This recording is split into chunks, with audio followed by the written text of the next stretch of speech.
So we did have one previous. Oh, yeah. Captain was pretty Yeah. adamant about it. Yeah. Yeah. So But she was wondering which way though. asking, like, All at first, no. But what? did we ask these questions? Oh, gosh, yeah. Yeah. But she said, like, when she gets notes from Jack, she put out a lot of detail. Yeah. Oh, you're right. We did have a good detailed conversation on that. I told her, I said, Captain, then she was getting excited. Yeah. She was. Yeah. Ready, Denise? All right, good morning, everyone. Time is 8:47, and today is the 16th? And June 16th, 2026. We're going to open up for public comment today. Kevin Winkler from Broadville is here. Mr. Winkler, the floor is yours. As usual, we'll listen and.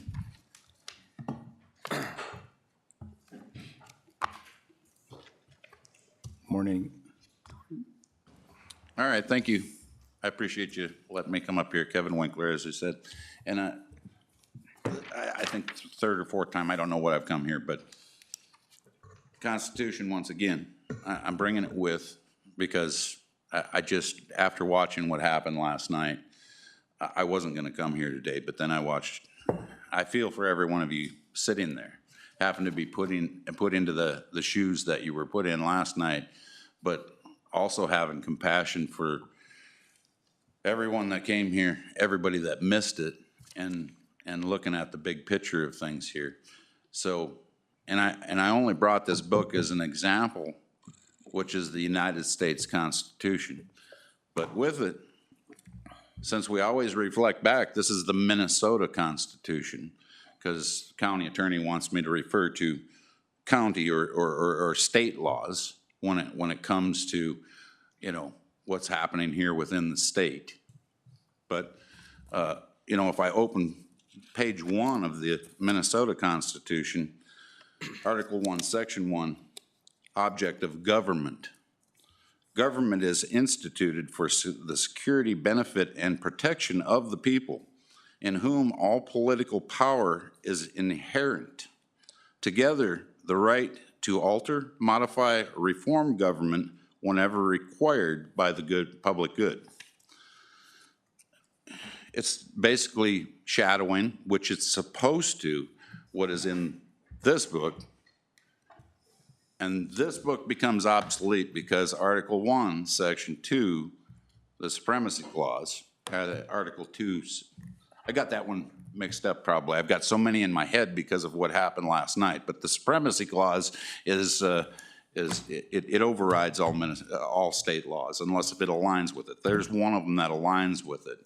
But when we question what went on here last night with the taxpayers, and I get it. They put a bounty on the county, is what I call it, with a 5 point something billion worth is the county worth. Okay, and that has to be distributed through everybody. I get that, but I question where the data and the policies come from. I know you guys have a job to do, and you got to be fair to everyone within the county. You got to make everything and distribute everything. But why are we not questioning who made these rules? Who came up with this data, and why is it not following the Constitution? We have the inherent right to our property without being fleeced to keep a hold of it. They have the right to sell their property. I get that. It has a value, but why is it coming up? Why is it being raised? That's the question that I'm here to kind of bring to your attention is what behind this, who is responsible, not just the data, but who changed that? And of course, I've asked that question. You say it's state that makes you adhere to your policies, but who within that state, who made that law? Who changed it? Who is forcing the taxpayers of this county to be basically taxed out of their property? And what is the reason behind it? I think the big picture for everybody that was here, I think they got to look further than blaming the commissioners for what's happening. but to dig deeper within the Constitution and see what their actual rights are, and then go back to who is making these laws, who is creating this data that is allowing it to be done to them. I think so. Everybody, once again, when it comes back to this, it's civil rights violations. And that's created 250 years ago. It's a simple document to follow. And if we get confused with what was created after that and the amendments and all this other crap that was basically put in place after the fact, I believe it is to pretty much fleece the American taxpayers. So everybody within this country, not just this county, is being fleeced out of existence because we've looked past the Constitution yet again. So I'm just here to speak my mind because I think that more people within this county need to pick up the Constitution and read it and understand it, because then they can challenge those on those violations to their rights. Who they would challenge them with still remains the question in my eyes. I thank you for your time. I appreciate it. Good seeing y'all again. Thank you. Thank you so much. And we'll have our regular meeting in a few minutes.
way.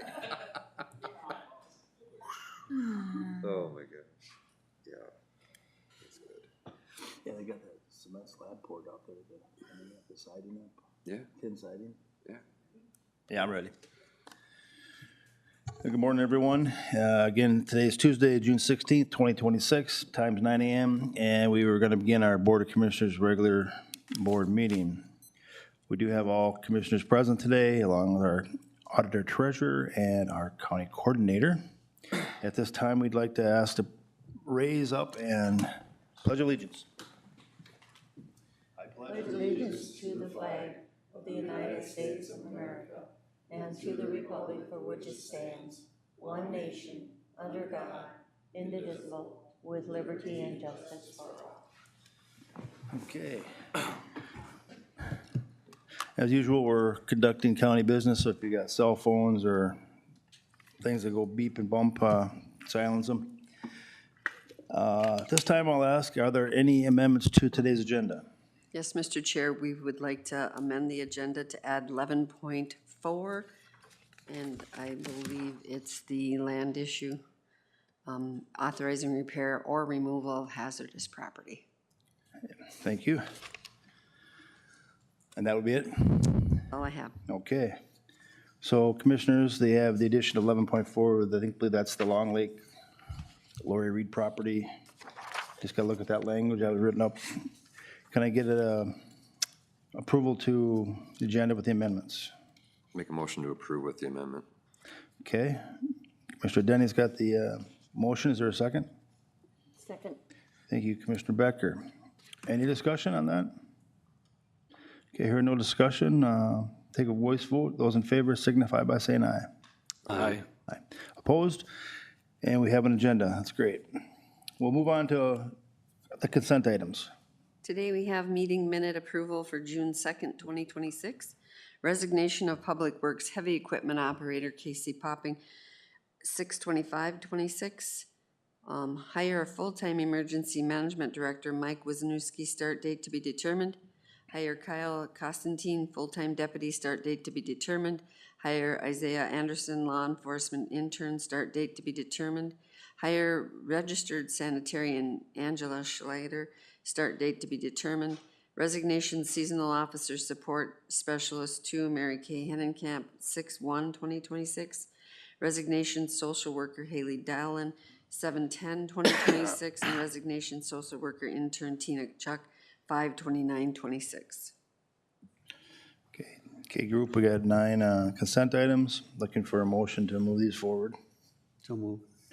Thank you, Commissioner Newman. Is there a second? Second. And Commissioner Nosk is going to second. Any discussion? I'm hearing no discussion. All in favor can signify by saying aye. Aye. Opposed? Motion has been carried. Okay, we got warrants now. The first item I have would be the auditor warrants for May 2026. Background is sent for your review. Recommendation is to approve the May 2026 auditor warrants with an ACH and a manual payment totaling into $15,871,911.86. And it's so large because that is the May tax settlement. Thank you. The auditor warrants this month are $15,871,911.86. Do I have a motion to approve? I'll motion to approve. Thank you. Commissioner Noska, is there a second? Second. Commissioner Denny is going to do the second and open it to discussion. Hearing no discussion, we'll take a roll call vote. Commissioner Naska? Yes. Commissioner Denny? Yes. Commissioner Becker? Yes. Commissioner Newman? Yeah. Commissioner Byers? Yes. The next item I'd have would be the commissioner warrants. Background is sent for review. Recommendation is to approve the commissioner warrants with an ACH and a manual payment totaling the amount of $166,223.42. Thank you again. Commissioner warrants this month are, the amount on the board action form, they're $166,223.42. I would entertain a motion to approve.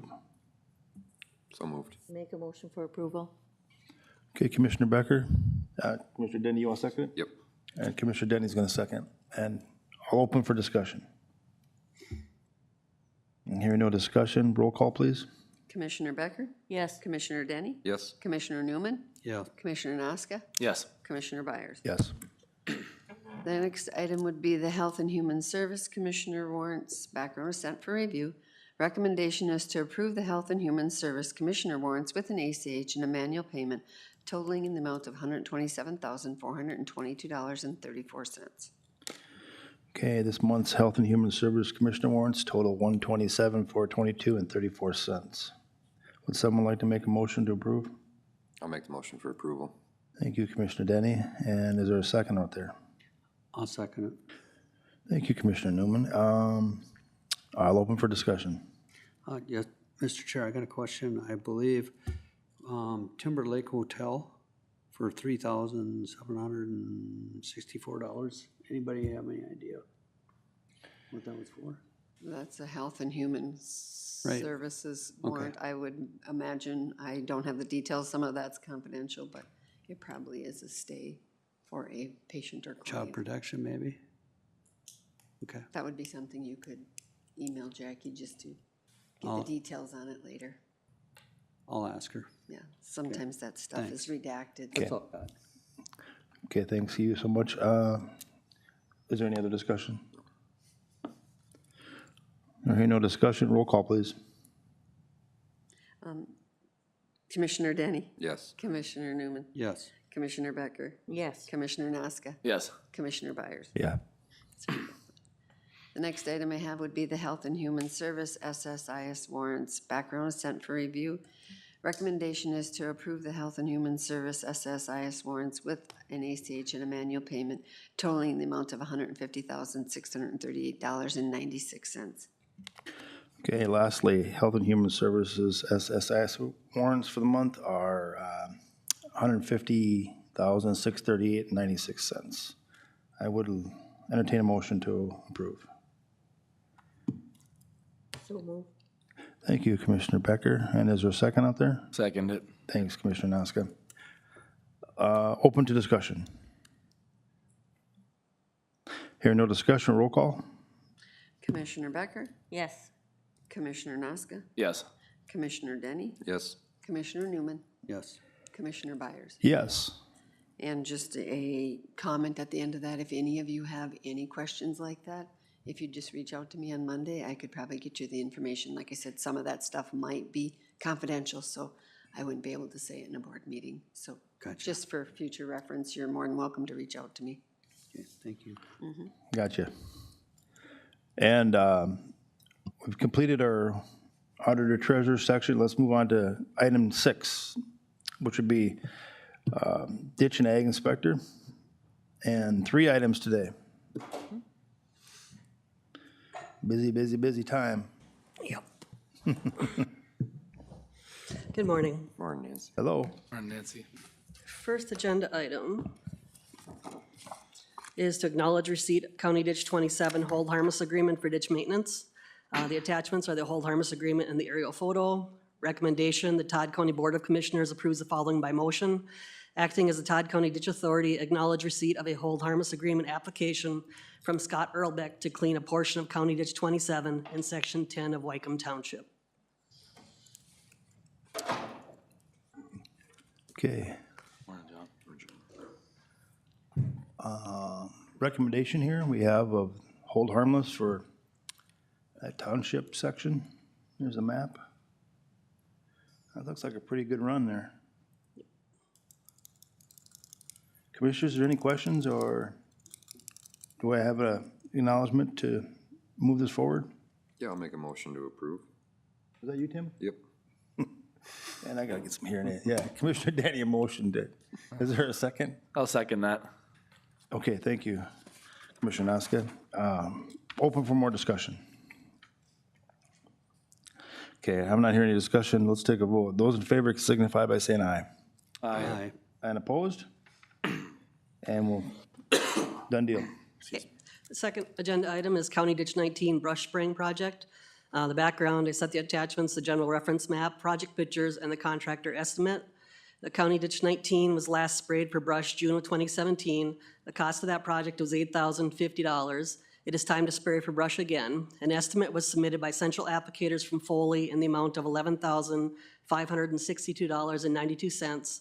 Landowners that have the ditch on their property were sent letters February 24th, letting them know of the project and giving them the option to opt out of spraying if they desire. After removing the no spray areas, there is approximately 8.7 miles of ditch to be sprayed. Options are approve the project or do not approve the project. Recommendation, the Todd County Board of Commissioners approves the following by motion. Acting as a Todd County Ditch Authority, approve a brush spraying project on County Ditch 19 to be done by Central Applicators, Foley, Minnesota, at an estimated cost of $11,562.92. The financial implications is that dollar amount. The funding source will be the County Ditch 19 Maintenance Fund, and the current balance in that maintenance fund is $16,945.21. Mr. Chair, could I ask a question? Okay. Nancy, the people that opt out of spraying, are they held to cut their Yep. brush or whatever out on their own without Right. the spraying? The no spray exemption they sign is basically the same one they have for the road right-of-ways that states that they're required to control their To own brush. maintain? Yep. Okay. Yeah, some of them are organic. Others have been like apple trees planted along that they don't want to get drift on, and so they take care of the other brush. Okay. Thank you. Yep. Can we see the general reference map, please?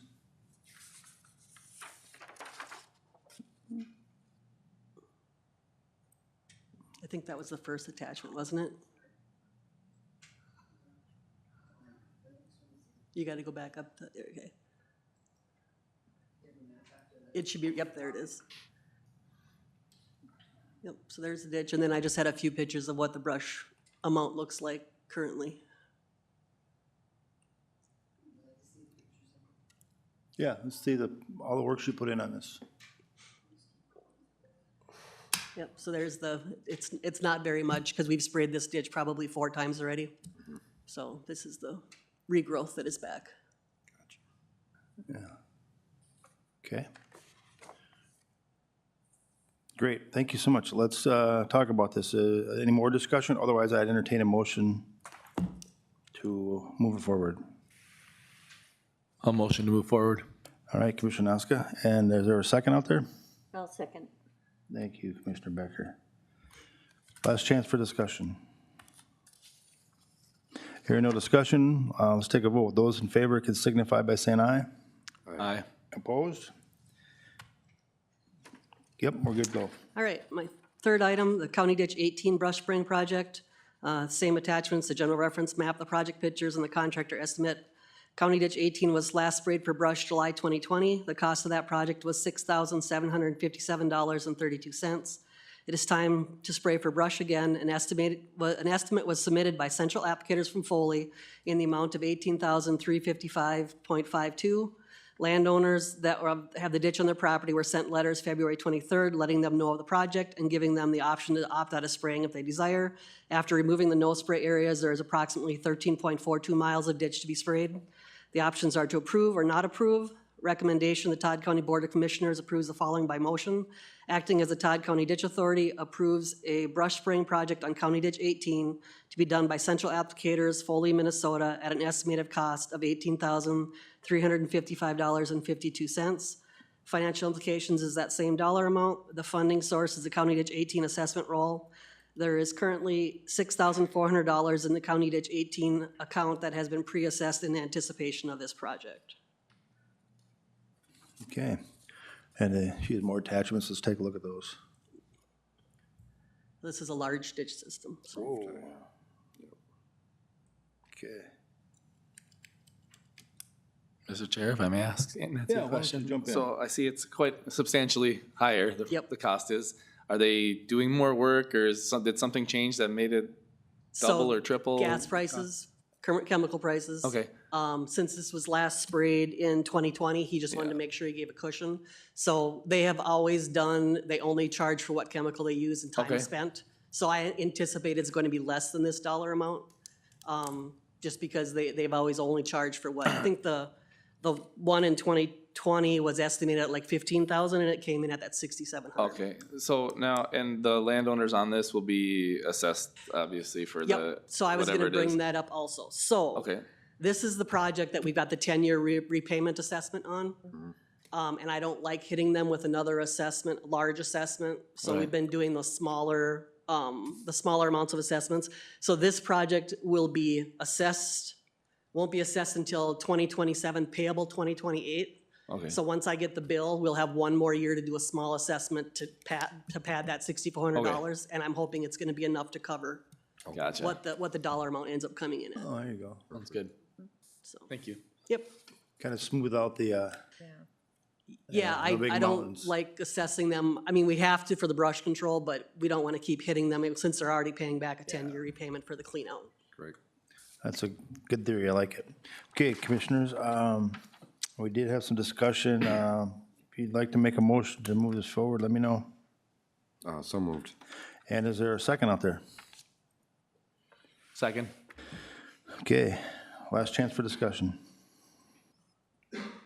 Hearing no discussion, all in favor can signify by saying aye. Aye. Opposed? Motion carried. Thank you. Good job, Nancy. Nancy. Next up would be number 7. Sheriff Allen, and some retirement news. We got some retirement news. Commissioners, this board action is the request to accept the retirement of K-9 Ranger after recommendations from the vet. Ranger has been told he needs to retire in 2026. So a recommendation is to accept the retirement of K-9 Ranger effective 6/30/2026. Commissioners, up to you to make a motion or discuss. So moved. Thank you, Commissioner Nguyen. Is there a second out there? I'll second. Commissioner Denny gets a second. Last chance for discussion. Yeah, a little bit, Bob, here. What are K-9 Rangers' next endeavors? I would bet K-9 Ranger is going to babysit right now a month-old child and make sure that child is protected for the rest of her, well, probably the rest of Ranger's days. So Awesome. be a happy retirement up north. Perfect. All right. Well, if there's no more discussion, Oh, I'm good. okay, let's take a vote. Those in favor can signify by saying aye. Aye. Aye. Opposed? Happy retirement again, Ranger. Thanks, Mike. And item 8 today would be facilities, and Mr. Johnson's going to talk to us about the data room air conditioning. Good morning, everyone. Good I have one item on the agenda.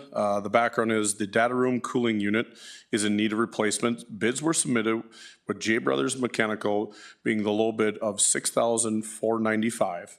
The options are to approve the low bid from J Brothers Mechanical for a total cost of $6,495 or do not approve the request. The recommendation to the Todd County Board of Commissioners is to approve the low bid from J Brothers Construction to replace the data room cooling unit for a total cost of $6,495. Okay. Looks like the option is before us to accept this, and I would entertain a motion to do so. I'll make the motion to approve. And Mr. Denny gets the motion. Is there a second out there, or? Second. You got it. Okay, Barb, thank you. Commissioner Becker gets a second. Anyone want to make any more comments or discussion? Is this first time using them or no? So for J Brothers, is Yeah. that, yeah, yes, they're obviously a new company in town. We required multiple bids for this. Little background on the data rooms. So data rooms are cooled all year round because of the requirements for those units. Right now, currently, we have a temporary system in place because our current system is down. It's, in fact, the age of it is actually 2 refrigerants back. So it's definitely in need of replacement. Right now, we're just making it by. And unfortunately, the cost on these units has, just like everything else, gone up. So we have pushed over that threshold of $5,000. So that's why we're. For sure. Okay. No, I heard they do great work, so I'm happy to see them bidding Yeah. jobs, so. I'll let you know. Just an FYI, J Brothers purchased Commissioner Yes, Erickson's. Commissioner Erickson's business of Countryside Plumbing and bought, Heating. Countryside. Last summer, maybe. Yep. Yep. And I've heard good things too, so. Okay, did we get a where are we at, Denise? Did we get motions? Yeah, we got motions and Motion and seconds. second, yep. Okay, at this point, call for a vote. All those in favor can signify by saying aye. Aye. Opposed? Thank you. Accepted. Thanks, Mitch. And agenda item 9 today would be our planning and zoning. We've got four items. Good morning. Hello. First item this morning is for Prairie Country Estates preliminary plat, an application for subdivision to create a 5-lot plat consisting of 17.67 acres on parcel 18001530 in Long Prairie Township. Was submitted on May 8th. Preliminary plat was reviewed by the Planning Commission during the June public hearing, and the final recommendation from the Planning Commission was to approve the preliminary plat with the conditions below. Options are to approve the preliminary plat with the conditions, develop findings, and deny, or amend it back to the Planning Commission. The recommendation is to adopt the findings of the Planning Commission and approve the preliminary plat with the following conditions. 1, that new accesses from the county road shall be approved by the road authority prior to installation, and 2, that the applicant must abide by all other applicable federal, state, and local standards. Are there any documents that are in addition to this?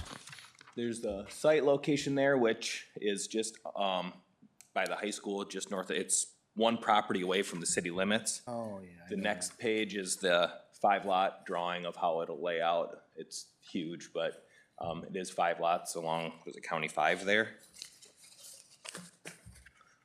This is the one that Lauren reviewed too. Yep, yeah, so it's on a county road. We talked with Lauren about it. We discussed the need for shared accesses versus individual ones. And he was comfortable either way. Shared driveways are nice because you have less access points coming onto the highway, but shared driveways also cause conflicts. So he was comfortable either way. So we did not include shared driveways as a condition, and Lauren was comfortable with the sight lines in both directions. So he thought if it was 3 or 5 accesses, it was fine either way. Good question. Thank you.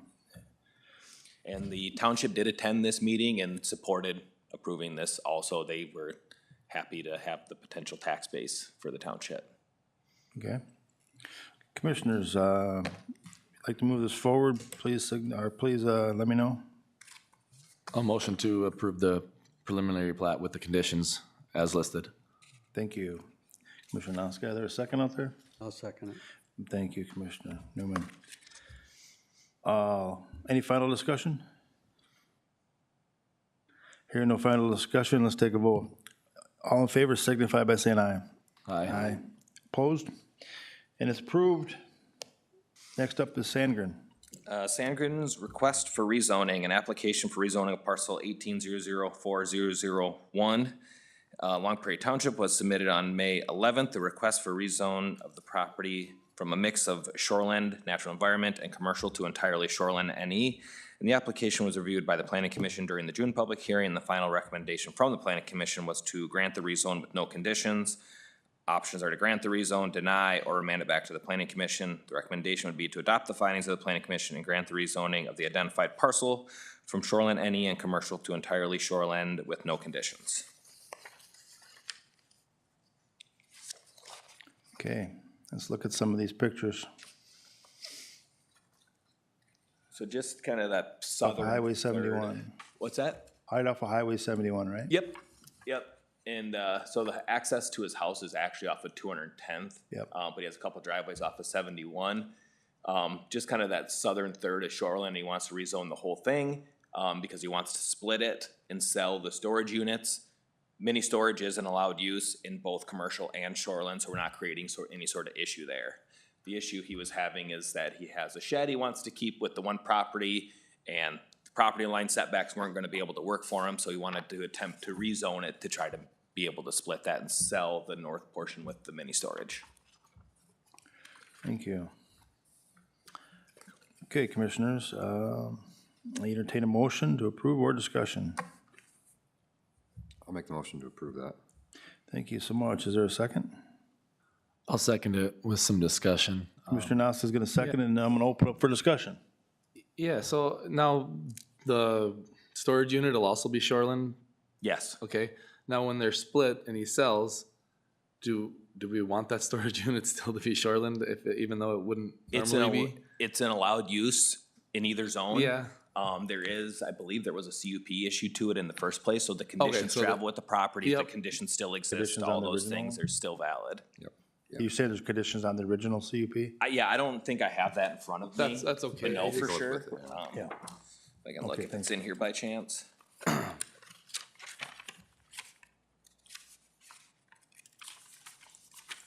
I don't think I have that in here. No, that's okay. I was just curious about it following because, I mean, I guess shoreland and commercial doesn't really matter in this case. Right. But, I mean, most of the land on 71 there is commercial, correct? A lot of that area it's just broken up. I mean, the shoreline designation is for that last year lake that is Right. That's not much of a lake, No, I'd say, public but it water meets the wetland. qualifications, I guess. But yeah, a lot of that along 71, as you would expect, is commercial okay. zone. No, that's good, that's all. Well, it's kind of weird on that side of it because isn't it last year on the other side? Yeah. It's yep. because of the high water mark, you can make it all the way, yeah. And then 1,000 feet from Right, and that then- is shoreland. So it clips into his property on the other side of 71. All right, further discussion, anyone? All right, I'm not hearing any further discussion. Let's take a vote. Those in favor can signify by saying aye. Aye. Aye. Opposed? Motion's carried.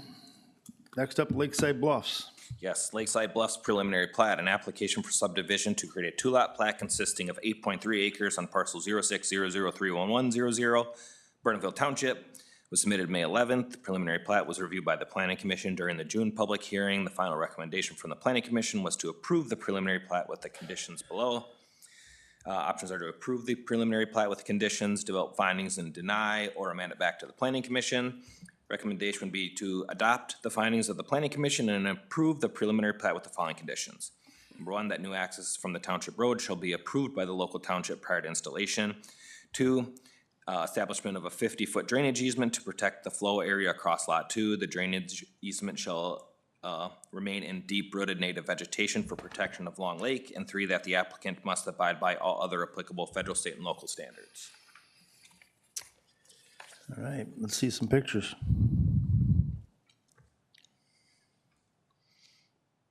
So it's that long, narrow lot there. About 2/3 of it is one lot and 1/3 on the north is the other lot.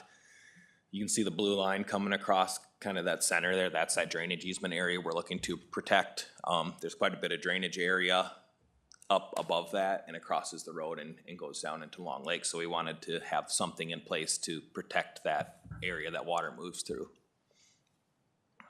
It's agriculture right now, and yeah, we wanted just a good 50-foot swath through there to slow the water down. That's down there the southwest end of the lake? Southeast corner of Long Lake. Maybe I misunderstood your question, but yeah, that's County 13. That Bertram would be just down the road. Oh, yeah, there. yeah, I got you. I've been around there. Thank you. All right. Great. Commissioners, would there be anyone who want to put a motion forward here? Yeah, I'll make a motion to approve it. Okay. Mr. Danny, you're on the board. Is there a second? I'll second. Go ahead, Barb. Barb's got it. Mr. Becker, you got the second? Okay. Sound like you got the second. You're on the board. Again. Any final discussion, commissioners? Yes, Mr. Chair, I see Okay. there was a gentleman that was concerned with the runoff. Hopefully we can watch that for him and Yeah. sure his concerns are, Yeah, he brought that to our attention, and so we looked at that closely, did some drainage area calculations, and that condition was added to protect that area, and I think there's, I don't know, maybe there's some potential to do some project on the outlet side of that culvert, because years and years and years of water running through there, it's a pretty steep, or cut through that hillside down to the lake. right, okay. Yeah, we've talked with the neighbor there quite a bit last week, or maybe it's 2 weeks ago. Yeah, it was nice that he was there. A lot of good, brought a lot of good advice to it and a lot of good history to that area. So Yeah. his input was appreciated. Okay. Last call for discussion. Hear no discussion, let's take a vote. Those in favor can signify by saying aye. Aye. Opposed? And we're approved. Thank you.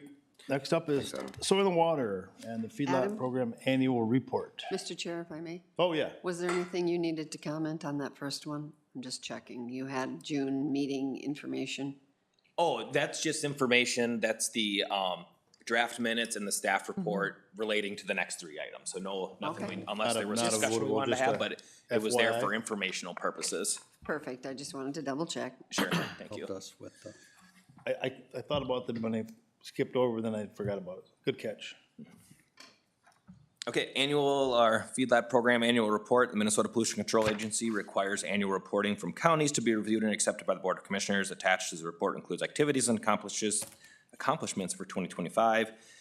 Options are to approve the MPCA feedlot program annual report or do not, and the recommendation would be approval of the MPCA feedlot program annual report for 2025. And then I'm gonna let Deja make some comments on the feedlot program from the past year. Yep, I'm just going to make a few highlights. You'll hear from Alyssa and Jess next year a little more substantially. Just a reminder that the mission of the Todd County Feedlot Program strives to be an equitable and consistent customer-oriented program offering reasonable solutions to the economic, seasonal, and operational barriers that impact farms and meeting water quality rules, regulations, and other required measures to protect natural resources. Hopefully, all of you got a copy of this report in the mailbox so that I don't have to go too in-depth in that. If not, please stop into our office and pick one up. So I'll start with a few what I would call lowlights for 2025 feedlot program. We did lose a valuable feedlot officer in January, and that was Tim Abnett. We had a very long vacancy, and that's very difficult on staff when we have a vacancy of 6 months. So that was just difficult, but fortunately, we ended up with a good person. We did, just as a reminder, get reduced funding, both at the state and then obviously your match reduces for the program, so just return to early 2020 levels. There was, and I just want to thank John Lindeman for helping us through that. There was some grant deadline differences with the state that we had to deal with, and John did a good job representing the county. And so we were able to get an extension acknowledged on the grant deadline. And with that, we were able to reimburse. We have a scheduled new vehicle that's coming in to replace 2 of our limping vehicles, and we can replace the county for that. Or reimburse, sorry. Highlights of the 2025 feedlot program, you can see in this annual report. We did hire Jessica Moore as a feedlot officer. She came with some experience and is doing a nice job, her and Alyssa together. We exceeded inspection requirements, formally inspecting 54 farms in 2025. And that is a lot of a credit to Dylan Pratt for really going out, and 75% of those inspections were done by him due to the vacancy. We did 5 manure pit closures. There were 5 or 6 non-compliance farms out there, and 4 of those 5 have already been corrected. We had a really nice feedlot meeting in Staples, very highly attended. There was a total of 639 attendees for all feedlot-related events, so that included the feedlot meeting, breakfast on the farm, our tour last year, and then the soil health event. There was some topics there.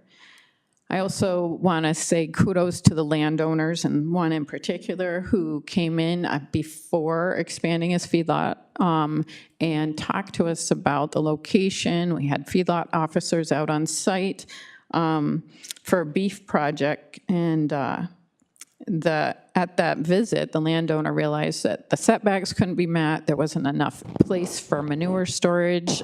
He couldn't have enough treatment for manure runoff, and so he decided to not expand in that area. And those are the types of things that we like to see producers come to us and say, hey, what are my options? Where can I go if I need to expand that's legal? So this person jumped ahead and did involve the feedlot program that way.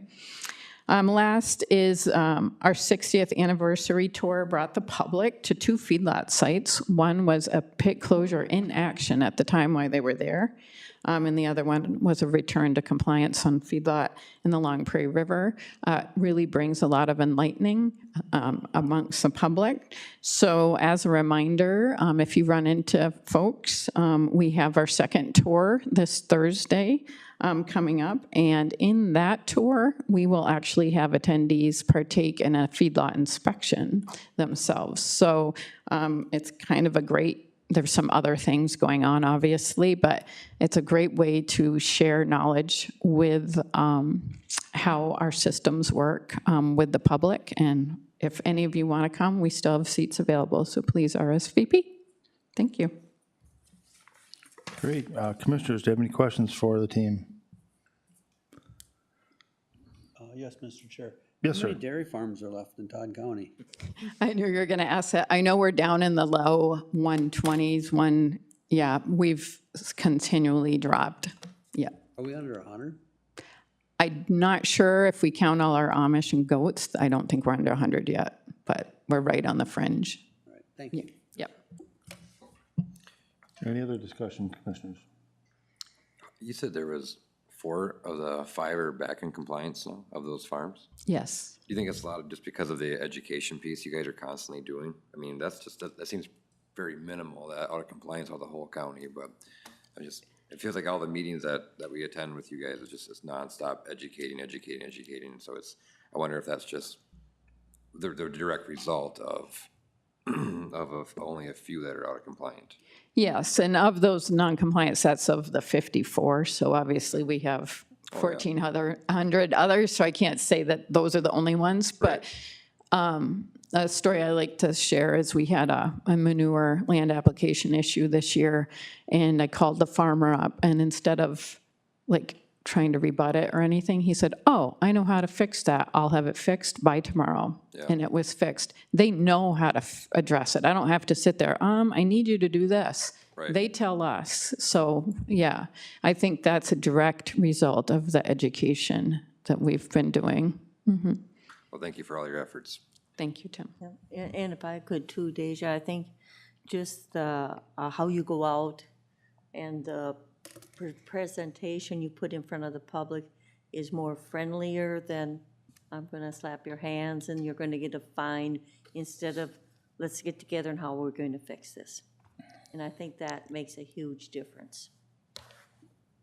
I agree. I like that tactic much better. I have told that to the MPCA many times. I said, we get more fixes this way than you do with your violation. Absolutely. Okay, thank you so much, everyone. Good job. Thank you. All right. We will now move on to, Did we approve it We yet? need a motion to approve. oh, I'm sorry, I got ahead of myself. Can I get a motion to approve the report? Yeah, I'll make the motion to Thank you, approve. Commissioner Naska. Second. And seconded by Commissioner Denny. And any other discussion? And no discussion, all in favor can signify by saying aye. Aye. Aye. Opposed? Carried. Thanks, Adam, Deja, thank you. Up next is 11, administration, 3 or 4 items, starting with addendum for Hockey Association. Jackie, you're going to present, I believe. Okay, yes. Chair and Commissioners, I'm bringing back the addendum to the Long Prairie Hockey Association storage agreement for the Expo building at the board's request. The addendum had been drafted and reviewed by Attorney Lindeman. At this time, there is not a rental amount inserted into the agreement, as direction from the board would be needed regarding that. Just for some background information, as you might recall, I had contacted local realtor Jamie Flan to obtain information regarding current commercial rental rates in Long Prairie. And his response was based on the commercial rental rate of $1.60 per square foot, the estimated monthly rent would be $1,542.40. The Hockey Association's president, David Wright, also contacted Mr. Flan regarding storage rental rates, and he wanted to know what rental units were, and he was quoted 50 cents per square foot, which would result in a monthly rent of $482. The proposed addendum would be effective from April 1st, 2026 through September 14th, 2026. The board has two options before it today: to approve the storage agreement addendum, and then if you did, it would be to establish a rental rate for the space, or to deny approval of the addendum of the storage. So I would be happy to answer any questions and receive direction from the board regarding the BAF. Thank you. Mr. Chair, if I could? Sure. Okay. I did some background checking, and before we set a rate for rent or whatever, back in August 7th of 2018 is when we had Service Master come and clean the rooms for mold, and the bill to Service Master was $7,451 to clean that area, and the county actually paid for that. Along with that, I've got some pictures, and I know this has been a long time ago, but this is from 18, that showed the mold on the floor. And it's something, and I know when we walked through it, through the tour the other day, is there's still, it's a cement floor, there's moisture on the floor, if it's garage floor, no more, whatever. And somehow we gotta prevent mold from growing into those rooms again. There's no windows, there's no fans, there's no way to get air into those rooms to prevent the moisture. It's something I think we have to be aware of. Commissioner Byers, if I may. And to go along with you, Barb, there, I think maybe there needs to be a ventilation system or some kind of thing in there that, I mean, if it's just a concrete room with no windows, no, I mean, you're gonna get. It's going to. It might need some upgrades, yeah. Yeah. That might be something we could, address with the Hockey Association. I know Mitch isn't here any longer, but when we did the tour, we did discuss that with Mitch, that when we did the tour. Some dehumidifier system or Yeah. something, yeah. I mean, somewhere, somehow, you gotta get ventilations, or you're gonna have the mold growth problem again. Chair Byers, Commissioners, I'm joined by Mary Littler from the Hockey Association. She was asking if you would be open to letting her address you, the board. Yeah. Okay. Go ahead and turn your microphone on, Mary. Okay. I disagree with Barb. We wrote the check out to the county to have that mold taken care of. We had a company come in that went through and revised all the rooms, and then they painted it with this shiny material that was supposed to help prevent the mold. How it works with the county is we have to pay you guys because you guys essentially do the contracting. We can't hire them independently because it's not our building. We do have records of it going through our board, getting approved through our board, paying the check. I'd have to do a bit digging, but it is there. And also I want to point out, the reason we had so much mold back then is because we had roof damage from a storm and no one repaired the roof there. So of course there was leaks. This was probably before all of this went through where they turned it over to the county.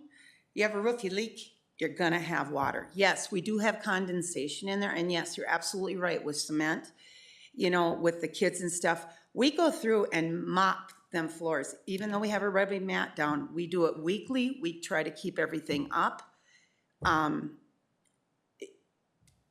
We essentially have the years that we, as the Hockey Association, got a grant, and then we paid the rest of the money to have that addition put on. It was paid through the Hockey Association. It had nothing to do with who owned the building. We put in the bathrooms, we put in these locker rooms, we did the whole addition. Even though it wasn't our building, That's what we did back then. So essentially, this addition was paid for and bought by the Hockey Association. And we also have records of all of that and the dates it was paid for. Yeah, I don't disagree with that, but there was some construction problems that didn't help with the rain coming in, and I don't think it was all from a hailstorm, it was just some construction problems with it. And there was moisture in it. The problems, and that's why I think when we rewrote this contract a few years back, is the mats had to be lifted off the floor, because for years they weren't lifted off the floor. And when they were finally lifted off the floor is when the mold was just terrible. You know. And I'm not disagreeing with you, Barb, but things have changed. One thing I'm noticing, especially with you, is you're going back in time. Can't we go forward? We've addressed this. We take the mats up every year. We make sure that building is spotless. We do whatever Mitch and us talk about regarding maintenance. But for some reason, we all understand that it was, 4-H's building to begin with. But you gotta remember too, back in the day, when they started this hockey program, we met with people. You got grandchildren. Mr. Newman, you got grandchildren in hockey. Barb, you had children in hockey. How would you like it if, well, then you don't. But how would you like it then if all of a sudden your kids love this sport, you love to go watch it, and all of a sudden their livelihood is in jeopardy over small tacky things? If we need to fix things, then I say let's go forward and let's get this stuff. If there's something you guys see that we're not doing right, then let us know. You got to remember, our people that are in hockey, we have electricians, we have plumbers, we have contractors, and them are all volunteer hours. Granted, I understand we have to go through Mitch with everything, but Mitch knows these people and Mitch uses these people for you guys' whatever the county needs. So we're willing to work with you guys, but it's like we're hitting brick walls. Anything we say or anything we do, we're going back in time. And how do we go forward from here, Barb? Well, I think in 2019, and hopefully I've got that date correct, that was the agreement we made. I think that's when John, I think, was it John or Selnos went through all the contracts. We had the fairground put back in. We went through the Hockey Association, and we all agreed this was the final time that this was ever going to come in front of the board. We had made an agreement. The hockey was going to be at this time, was going to be a 3-year contract, 2% increase. We'd never have to have this agreement again. And I don't think that it's the county that's asking for a change of the agreement. I believe it's the Hockey Association asking for the change of agreement to be able to rent 3 rooms. Okay, so it's you're coming forward to change the agreement, the county is not. I think the other thing is when we went through the tour, you're using 5 rooms and not 3 rooms. And You know, yes. so as we move forward, and I don't appreciate this conversation any more than anybody else, but this conversation has nothing to do with playing hockey. This conversation has to do with storage of the equipment and how we keep the mold out of the rooms. You're right, but if you notice when you did your tour, did you go in them rooms where we have it stored? We have them up off of did. pallets.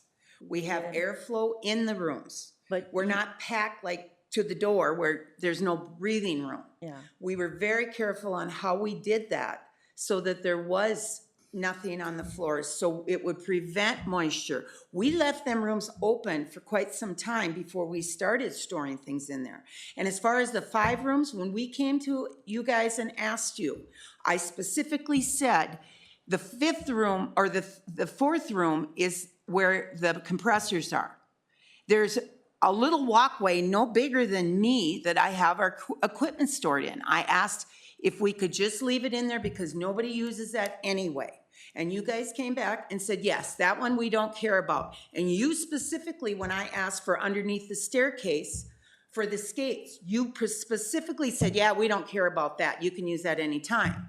So now you're throwing back at us. We want to use the 3 rooms.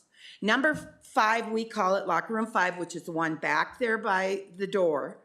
We share with the 4-H. Mike came, we had a meeting there. He asked us, you know, he says, I have no problem with sharing this building with you guys. You take care of it, you fix things, whatever. He said, the only thing we ask is that you leave half that room so we can slide our gates in there. And we said, perfect.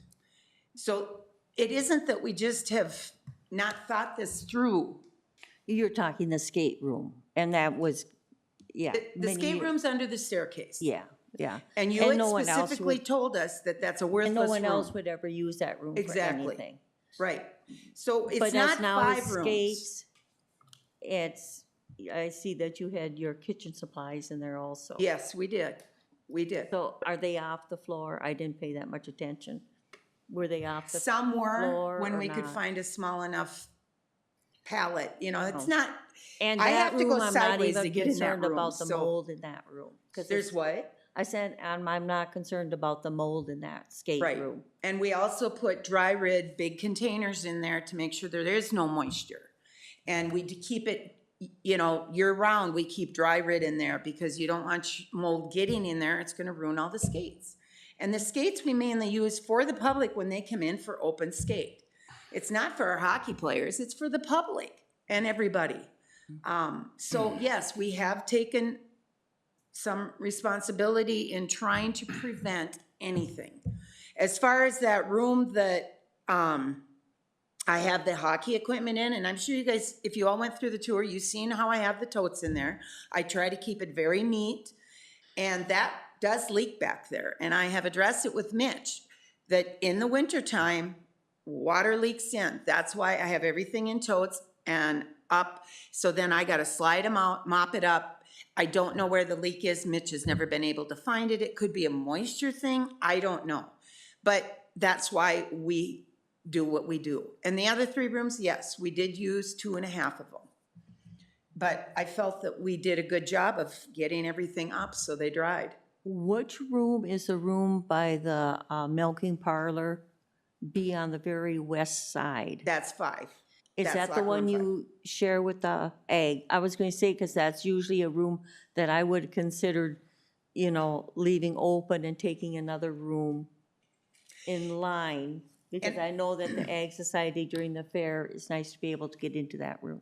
And I agree with you, but the main reason we do is because we built, if you look in there, we built them stands. Because in these locker rooms, when I came to you guys on the floor, I also came to you with the benches and just putting simple hooks ups to make these rooms look nice.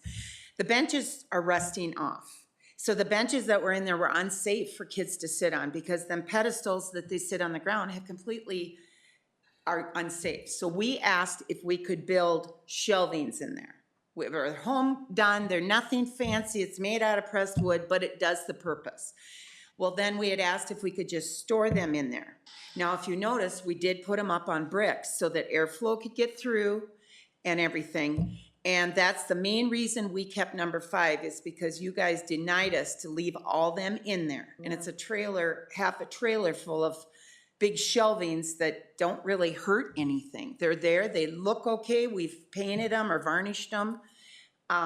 We try to keep the room up, and that's why we chose number 5. And when Mike came and looked at the room, he felt it was adequate. So that, we don't have a problem with anybody going in and out there. There's nothing in there that's gonna be worth $1 million that is worth being stolen. That's not what we're worried about. And Mike, I mean, there should be always down there for the 4-H, there should be supervisors or chaperones or whatever you call them. There should be people there all the time watching the youth. And what are they gonna do? They're not gonna destroy anything, I hope, you know? The only thing is during the fair, there's a lot more than just the 4-Hers. You're looking at a lot of outside Right. people coming in also. Yes, and we understand that. It's a risk kind of we take. We have everything insured. we got the proper locations, you know, through the insurance on where we store everything, and we're just asking for some latitude here, you know, on trying to make this work. One thing I want to point out is the biggest problem we have with recruiting people is the 3-year contract. If they want to invest this money in their child playing a sport, they want to know that it's going to be there more than the 3 years. They want to know that we have a good relationship with you guys, that we're going to continue, and that this is going to be long-term. We don't want to be scared that after 3 years, every year, we're going to lose it. And that's part of the problem.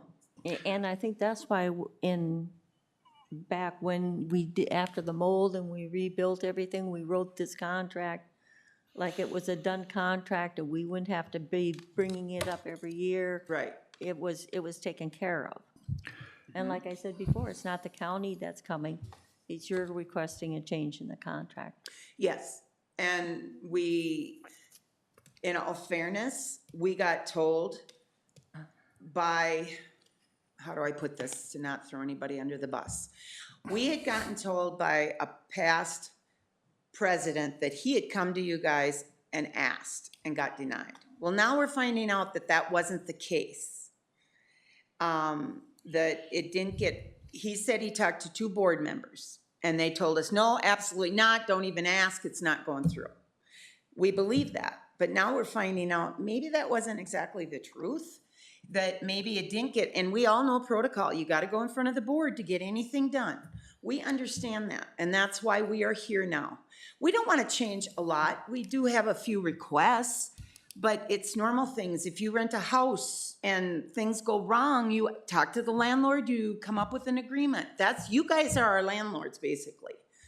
So- We understand that. So let's, I think Randy, you wanted to say something? Yeah, Mr. Chair, I've thought about this really long and hard, and, you know, when we put that 1.2 million in there, we tried to make that facility a lot energy efficient. And Yes. that means it's got a new roof, new insulation, everything. We Yes. reconstructed that whole area on the south side, where we found massive amounts of rotting wood. Okay, so that's all was totally redone. My thing is I really don't have a problem with you if you want to rent 3, 4, and 5, but you're gonna have to deal with the humidity and the dampness. And my thing would be, I would like to amend this, if they do that, that they should be required to run a dehumidifier in there. My shop sweats all the time. My shop is very well insulated. My shop floor does it. Yeah, and I got My shed. dampets, you know, hanging up all over. They smell good, but they suck up a lot of water. I think the other day when it rained, I could tell my concrete was damp. Yep.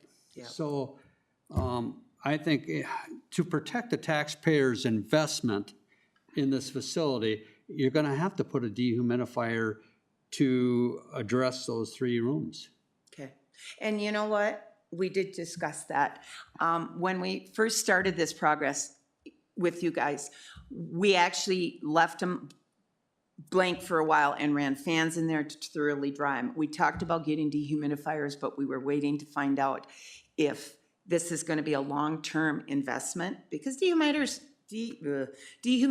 are not cheap. Yes, we had discussed that, and yes, we are willing to do that. That's not a problem. And yes, I do understand there is gonna be, because it's a There's costs closed room. associated with it because Yes. dehumidifiers are not cheap expensive. to frickin' run. And you Right. gotta find a drain to drain that water, and so just, so Can you I guys are ask aware. a question? This might be a Mitch question, but air exchangers, you know, in your house, when you have a damp basement, you run air exchangers. Is that something, I know I a know new unit? Lou knows a little few things. That's Lou kind of knows what a I was little bit talking about. We this should more look than into a do. ventilation system. Yes. Maybe one that encompasses that whole locker room, all the areas with one unit. We could address them all, rather than having a dehumidifier sitting on the floor and worrying about where it drains and whatnot. Make it a centralized unit that covers all those rooms potentially. And something like that might, Well, let's suck out the moisture though. yeah, they'll Yes. dehumidify, yes. You know, I'd like to just, I think everybody's done a lot of research, you know, and they've looked backwards a lot, and you're talking about, I think we're all kind of talking about moving forward.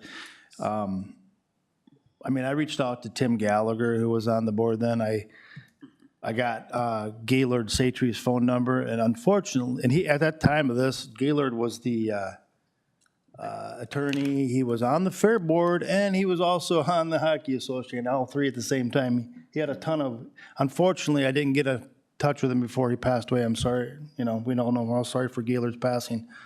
And Mitch walked me through there and talked about the French drains and the construction. And Denise's team pulled checks and checks and checks for me that the Long Prairie Hockey Association wrote out for mold remediation and different things. I mean, we did a lot of research. But all that being said, whose story's right, whose story's wrong? I mean, I think I'd like to see the team, if we could somehow move forward with an addendum that satisfies taxpayer concerns and helps our COGI, these, you know, constituents also. So, Randy, you've kind of mentioned moisture removal. Sorry, Lou's talking about that. Is there a way we can make that work and spell this addendum out? Mr. Chair, if I may, I have done a lot of research on behalf of yourself and Commissioner Becker, and I just want to comment that I want to clear some stuff up that was said. In my research, and I'm sorry I have to pull up all my notes, but the Service Master invoice in 2018 was $7,816.13 paid out of Mitch's fund. Long Prairie Hockey didn't reimburse $4,000 towards that expense. And let me continue to look. The question's always brought up to me about that hail damage, and everybody thinks to see that money just went to the wind. That is not true. My predecessor, Karen Bush, did a wonderful job. Fairgrounds hail damage insurance money. And she has it notated in 1999, every stitch of money we received from insurance and every penny that went out to each building that was paid and repaired. So if anybody wants any of this documentation, they can stop in my office. I also researched the Expo building expenses when we had to go through the start of that CARES money and the mold. And then I also researched the minutes way back to 1991, and you can come view those. Those refer to the cost and what was reimbursed to the county at that time from Ag Society and what debt the county picked up to clear that up. And then I have a timeline in 2018 that was established from April 17th all the way to the end of it. And that entails all of the contracts, the Service Master quotes. We gathered all that research from prior because, yes, the whole action was taken to contact Selno as an outside attorney to do all this research. And there's an executive summary that is available in my office. I have all this right in my files. So if anybody wants to research this or know any more information, please reach out to me. It's all documented back to the beginning of time, actually even when the first dollar was given to the county to have this building. So I just wanted to say all this data is here. I have it available. Thank you so much. A lot of work was done. I would just like to ask if the addendum that is in front of us, if it's modified to include some moisture elimination, reduction, whatever the word is, we still have to have a number associated with what that price is, because that, I think, was left a blank at this point. We offered 160, you're saying that, they're saying 60 cents, and then there was 50. also an opportunity that they would put so much into a building improvement fund or some sort. So originally that was, I remember last time. Do you have those notes? Yes, the president, David Wright, who couldn't be here today, he had said that if the board wanted to stay with the original amount that I had gotten, which was the $1.60 a square foot, then he had asked that instead we set up an escrow type account and take portion of that fund and put it into an improvement escrow account. If the board decided they wanted to go with the $1.60 a square foot. But he had also contacted Jamie and said storage units were at 50 cents a square foot. As far as amending the addendum for mitigating any kind of humidity, I would have to defer to John. He had helped us draft it initially. And so I'm not sure, John, would that be something we'd write into it or could be written in? Mr. Chair, I do think that it could certainly be included as part of the addendum, but to make sure that everyone's on the same page, I do think it would be worth getting it right in one document rather than counting on the auditor treasurer or the clerk of this meeting to be responsible for exactly what was agreed to. Yeah, I guess was hoping that we could get to some resolution, but I think we'll probably want to see the amended documents. What you're saying, John? I think that's the cleanest, so 10 years from now, if there's any debate about what was agreed to, we don't have to rely on the clerk's notes. I agree. Or going back and I think listening. that's smart, yeah. Mr. Chair, if I may, it may also, in referring to Mr. Noska's question, in regards to an air exchange, it may be something we would like to take to the facility committee because Mitch does have 1.7 million in his fund.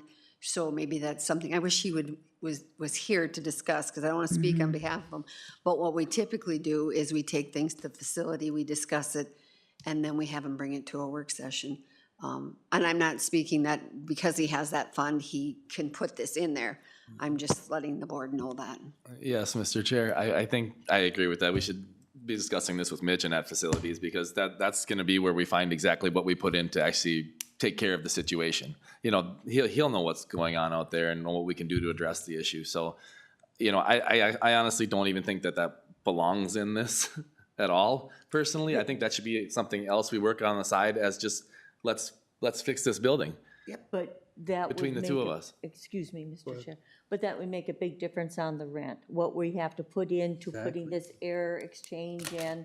Because I do believe that should be, we're going to have to get the money back to pay for that out of the rent. Or we don't get it, or we just get it at one time when we put it in. Well, that's what I said, but. I mean, rather than including it in the rent, because it's gonna be installed and paid for, and then we're still gonna be charging him for it. No, you're not understanding what I'm saying, or I'm not explaining it right. But I think what we charge for rent per square foot might depend upon how much equipment we have to put into these rooms to make sure there's no mold there. Mr. Chair, and that may revert back to all of Yeah. our leases because we had talked years ago that this going 2% isn't economically sustaining the county's expenses. And that has been discussed before, not that it pertains to this, but we have many different campuses, areas, rooms that we lease. So that's something totally different, but that would be something we could And we address as well. haven't begun work on that next lease. David had called me and I said, that's going to be next, is I'll be working with Attorney Lindeman on the following, the lease starting again for September. So that'll be coming up to the board as it does each year. Denise, I want to point out, though, yes, the 2% isn't basically covering the cost of living expense over there, but we do pay for all the shortages. So like last year, I believe we wrote out a check for 8,000 extra beyond what we're paying for rent and the 2%. So we do make it whole. The year before that, I believe it was 10,000. The year before that, it was, I believe, 4,000. We write out an extra check for what, you guys aren't losing money on us being in there, is what I want to point Well, out. and that would be your cost for using as utilities Electricity. through the time. Yes, Right. absolutely. Right, I'm just that's what- pointing out Yep. that we don't expect a free ride. Right. We just want a fair and honest ride. You know, like we all agree, this is for the kids. Right, and we start that with everybody that uses it. Yep. The minute they start, we regulate, we watch with Minnesota Power what the cost is back for that time frame. So you Right. are correct, Mary, that we do bill you for that and you Yes. guys do reimburse us. Yes. Yes, that is on. What I was referring to, this 2% is overall the county. Yes, And we yes. talked about that when previous Coordinator Pelzer was here, that we started out with using 2%, but as time has gone, we as a county probably should look at what that percentage should be. That's all I'm saying, not just for hockey, but all of our everything. campuses. Yeah. Can I ask something? Okay, we have this on the board. We can't agree with it. I know you guys are busy, but our contract is up now this next year. Okay, we're obviously in these rooms right now. We haven't got an agreement. Is there any way we can start fresh when we redo this new contract, instead of doing an amendment, can we just build it into our new contract that's gonna be up anyway? We can try for a grant, there's grants out there, maybe we can get a grant for some help with this exchanger, but we need time to do that.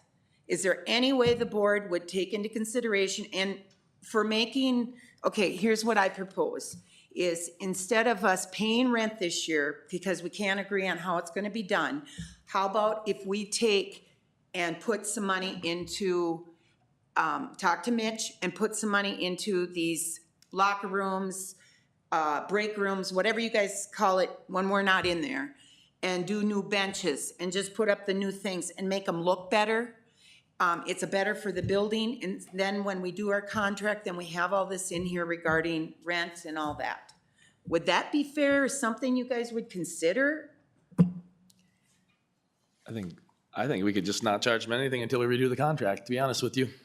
I'm good with it, but that's me. I speak for one.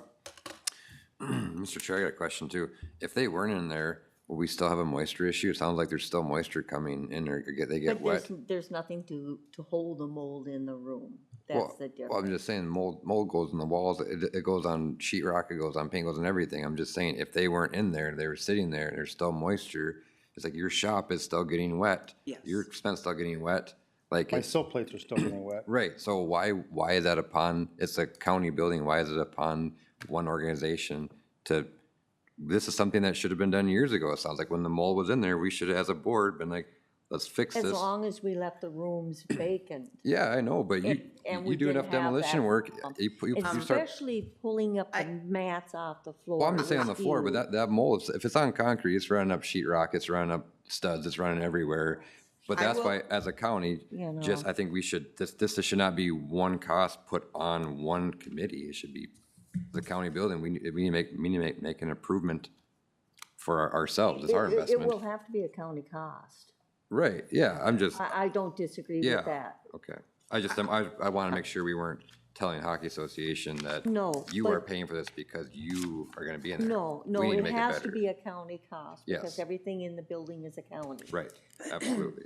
And I do want to point out, when the rooms were empty and we got back in there, yes, there was mold on the walls and on the floor because we go through and wipe everything down. I can contest to that as long as I've been involved in hockey. So whether there's stuff in them rooms or not, it wasn't massive, but it was there. And we washed all the walls and the floor before we even stepped foot in there, and they were empty. So that mold is there whether we're there or not. Well, Kim's you know what, absolutely I'd like to make a motion just to waive it for this year until we make the new contract, and that's it. That's what I want to make a motion for. So, Mr. Chair, the thing is, if we're gonna spend money, taxpayers' money, to address this mold issue, okay, then they're gonna have to go in those rooms, and if they got stuff in those rooms, they're gonna have to remove everything out of those rooms in order to get those rooms addressed for the mold, okay? So, figure it out. Mr. Chair, if I may, since the expo building was improved from the CARES money, is there still mold issues? Because there is. It's not a lot, but you know how it's kind of down by the cement and on the lower part of the walls. It's not like massive, like you can't, we just wipe everything down. We use Hylex, we wipe everything down because there is chemicals out there, but if it's not bad mold or black mold, you can kill mold with Hylex. Okay, I'm I not just condi- was not aware of that, so that's something to put in our notes Yes, for If you moving get- forward. Okay. If you get a monstrous rain, the drain, probably the French drains can't keep up with it, and that slopes like this right to the building, Okay. on the south side, I think it is. There's been a lot of discussion, and I appreciate it all. Lou made a motion, and I want to make sure we parliamentary procedure do this. I'm going to ask for any more discussion or a second on his motion. Can we get what was the motion again? What the motion is to leave as is until the next contract is what I think. Yep, leave it as is, no charge for this year, and wait till till the new contract comes up to address this. That would be September? No charge until September, yeah. Okay, that's what, okay. That's motion for, I'll second it. I'd like to have some conversation. Go with for them. it, yeah, of course. Being that they asked for rooms 3, 4, and 5, I would like to see them remove their belongings from the furnace room, I don't know, whatever room you call it. There's a whole bunch of totes in there. And I think we're just talking 3 rooms, and I think this has gone outside of that area. So I would ask them to remain to rooms 3, 4, and 5. Well, that is discussion. Now, you made an motion that did include that, so you'd have to amend your motion if that's the case, If maybe. is it an issue to move those totes out of there for now? I mean, It's is it? not, it's just a matter of, I mean, we can move them in one of the Can you other slide them into one of the lockers, but- locker rooms for now? Yeah, Can we we do can. that? It's, if you've ever seen that room, it's basically a cubby hole. That's, I understand, Yes, but and I is can is move it, them. is I it an can issue go just? in, Yeah, okay, I so can grab they'll- some. they won't be in there anymore. I'm not changing my motion. Okay, they will remove them. They will remove them. And so we're only talking 3, 4, and 5. 3, 4, and 5? Are we still talking And about we're these still- stairs? And the skate room, if you want to Stairs. include, yeah, that E- stairwell. Under the Yeah. stairwell. I mean, that's The steps. Under the steps, the cubby hole, we do not want to remove that stuff. No, It's- and I don't blame you. So the Yeah, new you're right. contract will include whatever we have to spend to correct that mold issue, correct? I guess what, today's motion here, let's get that, and to your discussion, why wouldn't we have them and facilities meeting with Mitch? Barb's on that committee, I'm on that committee. We can get these numbers together on air exchangers or whatever Whatever the correct- mechanical mechanism is, and then we can present it to the board in a work session. And then you would have clearly the terms, the price, the cost to the county, the cost to hockey, whatever it is, and all laid out. it's clear, still clear. Come up with that in the new contract. Yep. Can, Yeah. all right, I'm, Mr. Chair. Barb and I are in facilities, so we'll make sure that happens. I just want to clarify that Commissioner Noska's motion would be to leave as is until the next contract with no charge for rooms 3, 4, and 5. Correct. With the removal of the totes from the boiler room slash Correct. compressor room, whatever it's called. Yep, yep. Is that motion Yes. clear? Just That's for the- clarification, when is that contract due? Is that due in 26 or 27? It's coming up again for renewal. It actually ends March of 2027, but it has a 1-year automatically, we renew it. So we're going to start working on it again in the next few weeks to bring it to board. So when is this new contract? What's the date? It starts September 15th of 2026. Of 2026, so we have until now, till, Right. I just wanted to make sure it wasn't a whole year from now. Yep. And Commissioner Becker, we do work on that through the summer, and we kind of finalize it by Okay. August. Yes. Let's do it. We got a motion and we have a second. I want to make sure all commissioners are clear what's going on. As Denise stated, you good?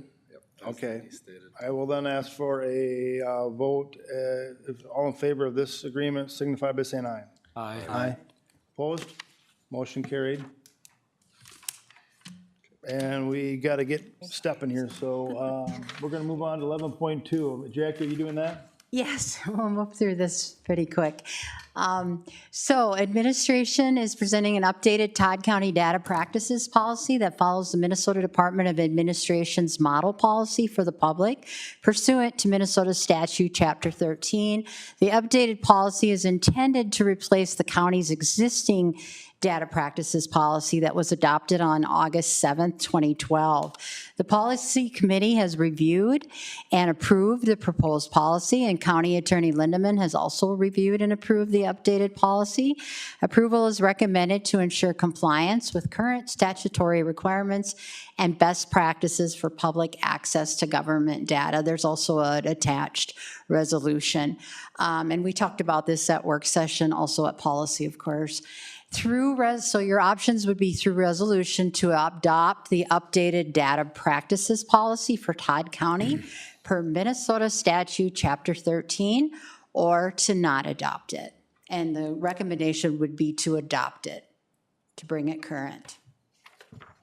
Thank you so much. Commissioners, recommendations to adopt the data practices policy for Todd County per the Minnesota Statute, Chapter 13. And I will entertain discussion or motion. I will make that motion for adoption, and our county attorney's been through it and has given his approval. Yes, yes. We have a motion. Is there a second out there? Second. There is a second, and I will ask for final discussion. Hearing no final discussion, we'll take a voice vote. Those in favor can signify by saying aye. Aye. Opposed? And it's carried. 11.3, time and copying costs. Okay, and then the last one is kind of it's almost a partner to this one that you just approved, and that would be to update a Todd County public data request website, which would include prepayment for staff time and copying costs. As you might recall, at work session, we talked about the fact that we are getting a large number of data requests. Many of them we can tell are AI generated. They're very lengthy. And it's my office, just in the last week, I've had 3 from sales or companies looking for data. Also, it is Attorney Lindemann's office. They're spending a lengthy amount of time, as well as Health and Human Services. So what we'd like to do is update our website. We're requesting approval to do that and to require prepayment of staff time and copying costs for the data request, which is authorized under the Todd County Data Practices Policy that you just adopted, and that also is allowed under Minnesota Statute Chapter 13. This update will align our website practices with the policy and ensure recovery of allowable costs that are associated with fulfilling public data requests. Again, if a data request comes in, I've had 2 this last week for Public Works. It took our Public Works Director 5 minutes to pull the information. We didn't ask for prepayment on something like that. Also, someone can come in and always review data that's authorized on site, and there's no charge to do that as well. So your options would be to approve updating the Todd County Public Data Request website, to require prepayment of estimated staff time and copying costs for data requests as authorized under our Todd County Data Practices Policy and Minnesota Statute Chapter 13, or to not approve the updated website. Recommendation would be to approve it. Commissioner's recommendation is to approve this time and copying cost prepayment website modification. I'll make a motion for approval, but I do have a question also. You want to ask now? Denise, you had to go through a lot of, this is all, because at our policy meeting, you were questioning what had to be done. This is all set in place and thumbs up? As far as our point and pay, is that Yes. no, I reached out to our customer service. There may be an option, but that they were looking into it because it would be a new module added to what we currently have, which would be a cost to the county. And at that point in time, they did not have an answer for me. So I do not have a cost answer for using our credit card system, which is point and pay, because currently that's just allowable for payment of taxes. Okay, so should we be approving this today until we get an answer? Or can we, I can we would- pre-approve it so that it's in place for you to move forward when you do receive something? I would defer to the county attorney, but my question would be, at the point in time, we could bring this back as an addendum when we get a cost, because that's going to be up to the county board. We don't know. Can we just pass the cost on to the person requesting? The cost to use the point of sale? Why not? Well, they will already have a cost because we do. Right. But who knows what the module will be for doing an add-on? It could be, We're not establishing an actual cost. We're just establishing that we're Right. gonna be a cost. wanna- And then when we do get the cost, we'll that's your cost. And if it's added to the module, then that's part of the cost. Mr. Chair, Yeah. the data policy that the board has just passed says currently, Prepayment. Todd County accepts cash, check, money order, or other approved forms of payment.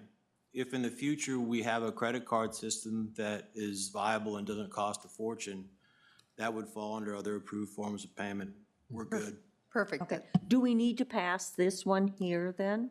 Yes, We do need to. yes, but referring to the policy that's already been passed, it should very easily incorporate any credit card or other types of payments. I mean, PayPal, Venmo, I mean, Perfect. whatever else, right? Perfect. That makes thank you. total sense to the audit All right. side.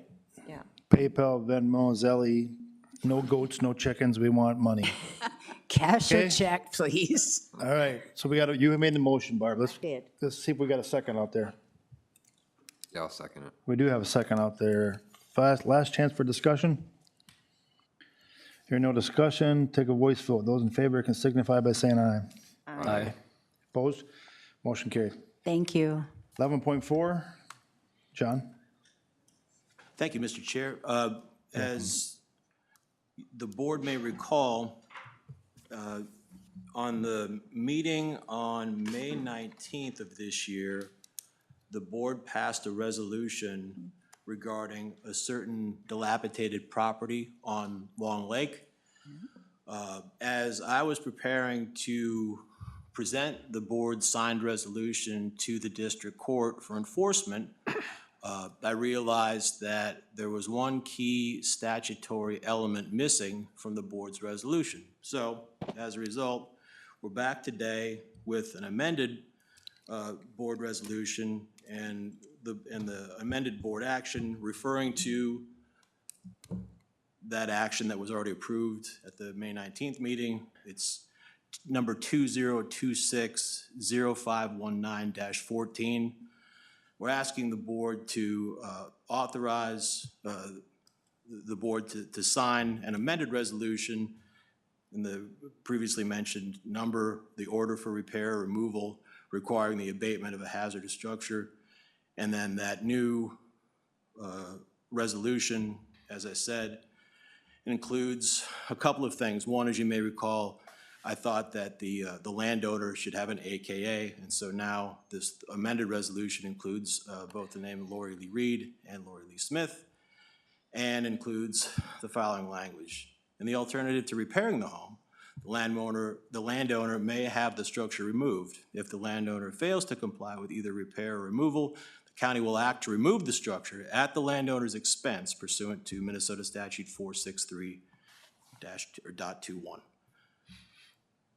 That was critical because otherwise, had we gone to court with the previous resolution, we would have gotten a judgment from the court allowing us to fix up the house, not to tear it down. We don't want to fix it up, we want to tear it down. So the landowner has been notified by email. We will perfect service on her once the board signs this amended resolution. The time will run, and hopefully we can have this thing taken care of by the end of the summer at long last. Thank you. Gotcha. Commissioners, any questions for Attorney Lindeman? A lot of head shaking, no? Okay, then I'll ask for a motion to approve the amended. I'll motion to approve. Okay, thank you, Mr. Naska. Is there a second? I'll second it. Commissioner Newman seconds. Last call for discussion. Hearing no discussion, we'll take a voice vote. Those in favor can signify by saying aye. Aye. Opposed? Motion carried. And at this time, we're agenda item 12, which is our closed session. So we need, I always forget, do we need a motion to close? Yes, motion to Can I get a close. motion to move the closed session, please? So moved. We got a so moved out of, Lou. Tim's closer than me here. Give it Tim. I'll take second. And Lou got the second. All in favor of moving to closed session, signify by saying aye. Aye. Aye, opposed? We are closed. We'll be back. Thank you. Take a break quick, and then we'll meet in the conference room. I'll let you have that one. Grab your coffee. I'm just getting frustrated with how long this Lauren, you gonna join us? get through that day. John, do you want to join us? Yeah. I mean, I know you said it's kind of, as long as we follow the deal, we're good to go. What'd you say at your? I'm actually service. If you're here, come on over. Come on in. Enjoy the show. That'd be great. And you don't have to leave, Mike, like we're going into the side room. Oh, okay. Yeah. We can chill here? Yeah, you can chill here, we're gonna go into the side room. And then we'll come back. Yes.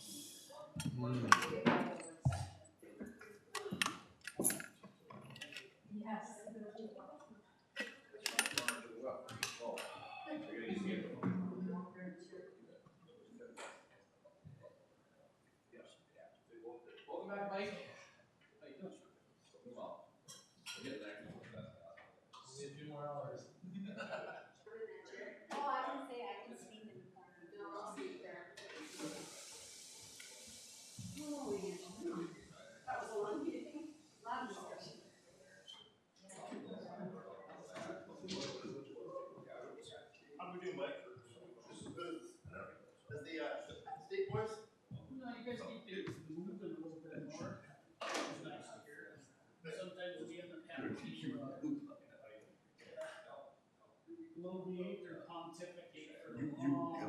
Good, much more understanding. See things keep moving.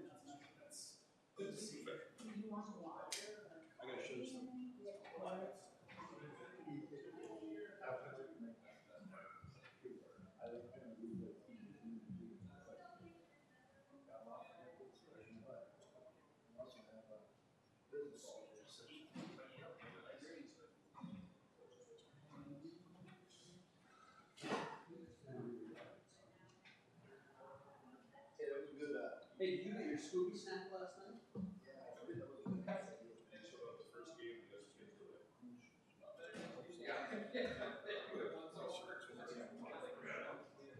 It's in my shop. I can bring out the smoke and see what we're getting. 3, 4 days. Yeah. Thank you for the heads up. You bet, yeah, I don't know, maybe it's not. Yeah, I'll think about how to finesse it. All right. About the insulation underneath there? Any human day, it's like, Yes, sir. I don't open up the doors, I My wife. ventilation. Yeah. That's a lot. Yeah, but then you got machines.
There's a Mike Weiner discussion, we've got moratorium on data centers, adult services and child services update. And then to adjourn the meeting. Everybody's here. Okay, time is now 10:52, and we are going to reopen our regular board meeting and finish up this with our standing reports. So, County Auditor, you're up first. Mr. Chair, you needed a motion to reopen. I'll make a motion to reopen the meeting, Mr. Chair. Barb's gonna give us a motion. Second. Tim gets a second. Any discussion? Hearing no discussion, all in favor of reopening, signify by saying aye. Aye. Aye. And opposed, we're reopened. Okay, now back to standing reports and our County Auditor Treasurer. Get started, We Sarah. currently are finishing up receiving tax payments from May 15th. Settlement was sent, as you can see by the warrants you approved today. And then last week I attended our Auditor Treasurer Recorder Conference, which was very good. Went over a lot of the judicial items and elections. And then I also moved on to election judge training, allowing Jolene to process those training sessions. Since I'm on the ballot, I don't handle any of that training. And that's about it for the month of Wonderful. County Attorney. Thank you, Mr. Chair. We're having a busy summer. What's nice is that we're able to let people out on vacation, which is well-earned. Morale is good. We're just keeping our heads down and working with the Sheriff's Office and Health and Human Services and just trying to do right by the county and keep up with the county's business. Thank you. Quite welcome. Thank you. County Coordinator, please. I attended personnel, solid waste, also had PACOM meetings, a regional administrator meeting, also broadband. Broadband Coalition is going to be at the county fair. We'll be in a booth with the Farm Bureau. And I just want to point out, we're pretty proud that over the last year, Todd County has received the most funds from the line extension program in the state of Minnesota. And what that means is our residents have been filling out line extension applications, which encourage providers like CTC, SciTech, and RVIG to install broadband. And we've actually, per population, received the most incoming money for broadband. And then yesterday I was part of a group in Sourcewell meeting on technology called Fusion, which I'm going to be a part of, along with Commissioner Byers was there too. Wonderful, thank you. Commissioners, Randy, what do you got today? All righty. On the 3rd, I had policy meeting, and then on the 5th, we had the AMC District 4 meeting up in Fergus. Quite interesting with the other counties within our district. They're all dealing with the same issues, wages, benefits, with that. On the 8th, I had an airport meeting, Long Prairie Airport. We are putting up a 3-stall airport hangar, airplane hangar. That is going quite well. They do have a waiting list as far as people wanting to rent them out, so that's a good thing. Tuesday the 9th, I had a CPT personnel meeting at 2. With that, staff is still working remotely as we reconstruct the facility. Trying to make the facility better and go from there. Wednesday night, I had a park board. Thursday, I had solid waste and Rainbow Rider. Rainbow Rider, our building is going good. Our generator is like a 1.5 years out. I don't know why, but just crazy. 1.5 years. And then last night, I got to enjoy the board equalization. And that's all I have, Mr. Chair. Thank you, Randy. Commissioner Becker, please. Yes, on the 3rd, we had policy meeting, and I also did the tour of the Expo building. On the 5th, that went to AMC District 4 meeting. On the 8th, we had Todd Wadena Corrections. Lot of talk and discussion as we move forward or with the consultant. There will be a meeting here in Todd County for, on June 23rd, if anybody's interested in what's happening with corrections and how we're going to move forward with the consultant. It's from 9:30 to 11 o'clock in the Prairie Room. So if any commissioners or more than 2 commissioners are going there, I would suggest that we advertise that meeting. Very important, so we keep up to date. On the 11th, I had Friendly Rider in Wadena, and they're in the process of doing a new bus garage at just a little under $2 million.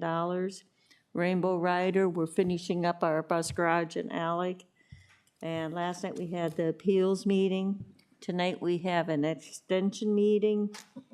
And also on Wednesday at 10 a.m., Rainbow Rider will have our yearly meeting here at the courthouse for anybody that's interested in getting together with Rainbow Rider. And I think they're going to do bus ride, I believe is what their plans are. That's all I have. Wonderful, thank you. Commissioner Denny.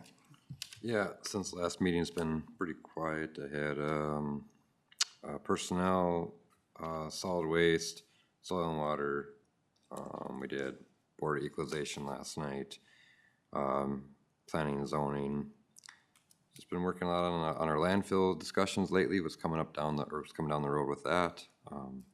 Nothing too that's crazy right now. So it's been pretty quiet. Thank you. Commissioner Osgood, please.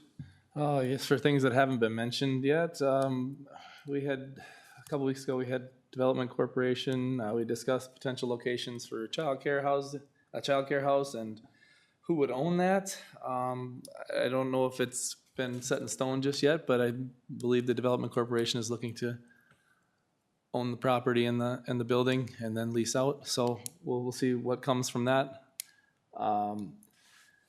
I'd like to mention again, bump our wellness committee. We've got a wellness event coming up here on the 25th. Yeah, with the Harmony Walk. And then August 12th will be the county employee picnic date. Just wanted to reiterate those things. So everybody can put it on their calendar. Fair's coming up in a couple weeks. Had Fair Board last week. It looks like there's some really cool things gonna happen. So a lot of things for kids and adults. And then, yeah, that's about all that hasn't been mentioned. Thank you so much. Yeah, I was with most of you in some of these meetings, Parks and Trails with Randy, Sourcewell yesterday with Jackie. Personnel we attended, Lou talked about TCDC, and that's great that we're gonna have a child care. They're gonna potentially be the owners and run the whole thing, so. Yeah, that's pretty much it for me too, so. Oh, the fairgrounds, yeah, we got the cement, the facilities got the cement poured out there, so. And Now, the when the 10. big grand bandstand area, you know, where you dance, instead of dancing in the dirt, we're now gonna dance in cement, so. They also have the tin around the livestock building too this morning. Man, when I came nice. through. Looks very nice. Improvement, love it. Okay, that's about all I got, so at this point, I'd ask for adjournment, need a motion to adjourn. So Mr. Newman is gonna adjourn us, second, Yep, second. and Commissioner Denny seconds. All in favor, signify by saying aye. Aye. Opposed? We're adjourned.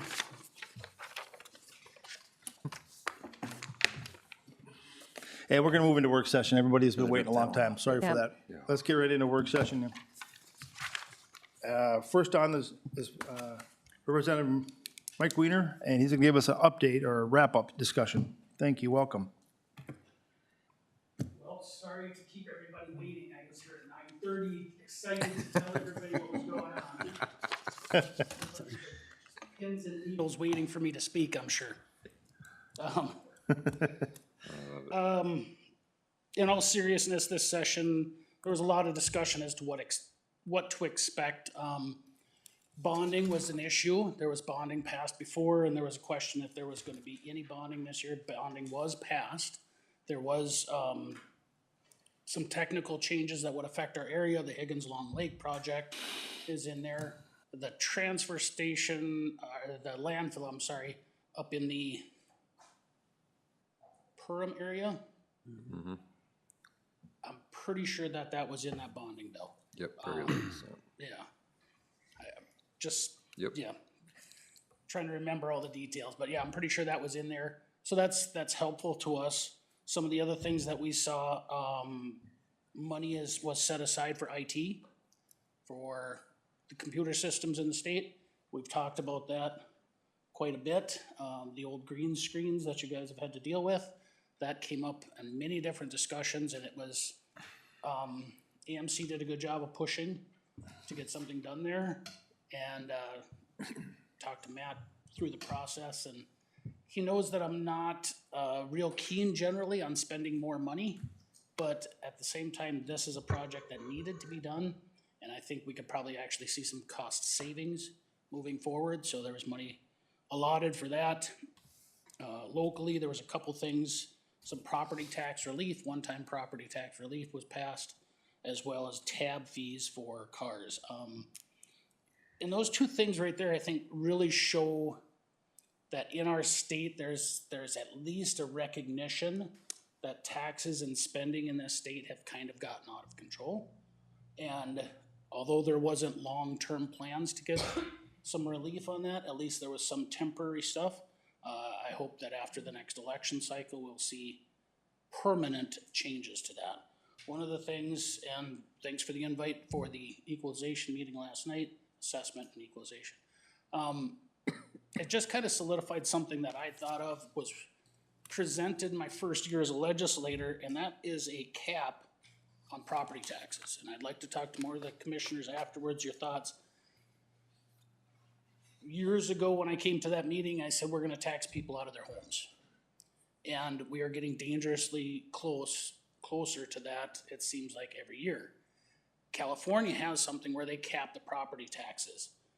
And I think it's 3% if I recall correctly.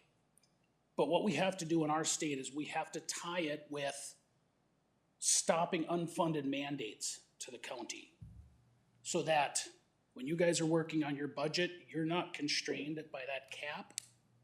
And anything that the state sends down, they have to send this funding with it. Otherwise, we can't expect the county to pick it up.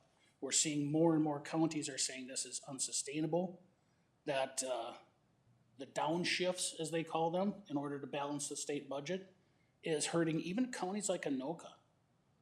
One of their commissioners came up and talked to me because I described how it's affecting Todd and Wadena, our two poorest counties in the state, and she said, it's not just you guys.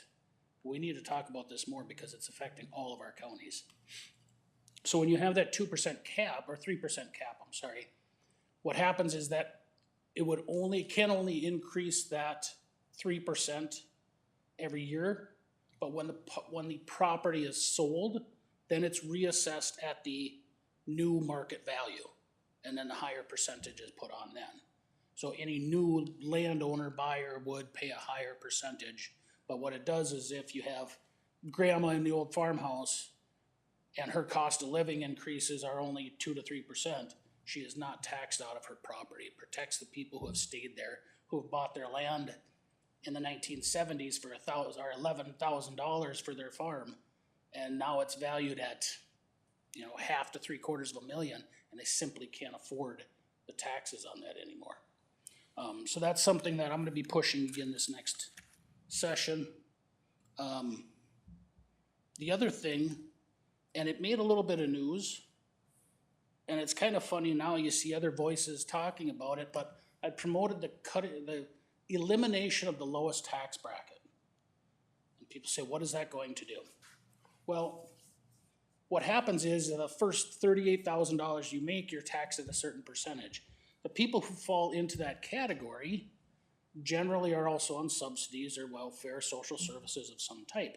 Why are we taxing people and then turning around and giving them welfare, social services?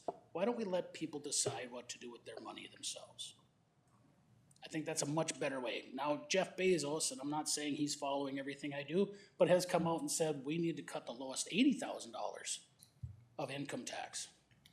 Our state has a tax and spend issue, and this is something I think needs to be promoted moving forward. Our budget has gone from $35 billion approximately 10 years ago to almost doubled in 10 years. And I think I've said it at this board meeting before. Has any of your incomes doubled in 10 years? Has your county budget doubled in 10 years? It's unsustainable. We simply can't do it. we were providing, all the services that we needed during COVID with a fraction of the budget that we have now. And I think we need to take a strategic look at cutting the services. And I say strategic, I'm with a scalpel, because too much change at one time is not good. We need to look at what we're producing, what we're doing, and we have the highest per capita social services in the country. So we're providing more than other states who are comparable as far as population and incomes. And we have to look at that and make changes there. With that, we can also expect federal cuts. We're seeing some of that now. The money that was put into place during COVID is no longer going to be available. Those are things that are coming down the pipeline. You're gonna see that more and more. And then, of course, the fraud in our state has always been an issue, or has been an issue that's in the limelight and will continue to be until changes are made. I think there's gonna be some improvements with technology, AI. Businesses are using it already to figure out where they're losing money. I think it's something that we can do just as well in our state and streamline our processes with some of that. So, I think that's kind of a quick synopsis of what's going on. I had hoped for some more substantial legislation, but this is politics, unfortunately. And it was a campaign, or it's a election year, so there was more campaign speeches than there was substantive speeches on how to make things better. But that is politics, unfortunately. So, any questions, anything that I can help answer? Yes, Mr. Chair. Another thing that was discussed up at our District 4 meeting was SNAP. And how SNAP was gonna affect our county budgets. And it was a real concern. What's your take on that? Some of those, and we got into this a little bit up in Wadena County. They said the SNAP benefits were being cut. Some of those were put in place during COVID and were only meant to be temporary. And I'm not sure if that's exactly what you're referring to, but you're seeing some of those things at the federal level where they're looking at the amount of fraud that's taken place in some of the SNAP programs, CCAP. California has got some outrageous numbers that they're looking at. You know, these things gotta get under control, because you guys, in this meeting last night, the property taxes, and I know you took the brunt of the questions, the anger that I'm seeing, the emotions. They're watching this fraud going on.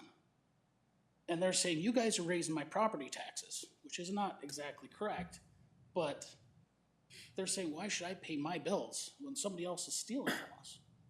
I mean, you can almost say there's a justifiable anger that people can have when they're doing the right thing and somebody else who isn't is getting away with it. So we really got to take a look at those programs that have been used and abused. And surgically, not all of them need to be just cut. Like I said, surgically, there are good things. There are good entities that are providing services that are doing good work. You can't just cut whole programs, I feel. We have to look at them, you know, in a much more refined manner. If I could, also at our District 4 meeting, it was brought up with Health and Human Services and the computer problems we're still having.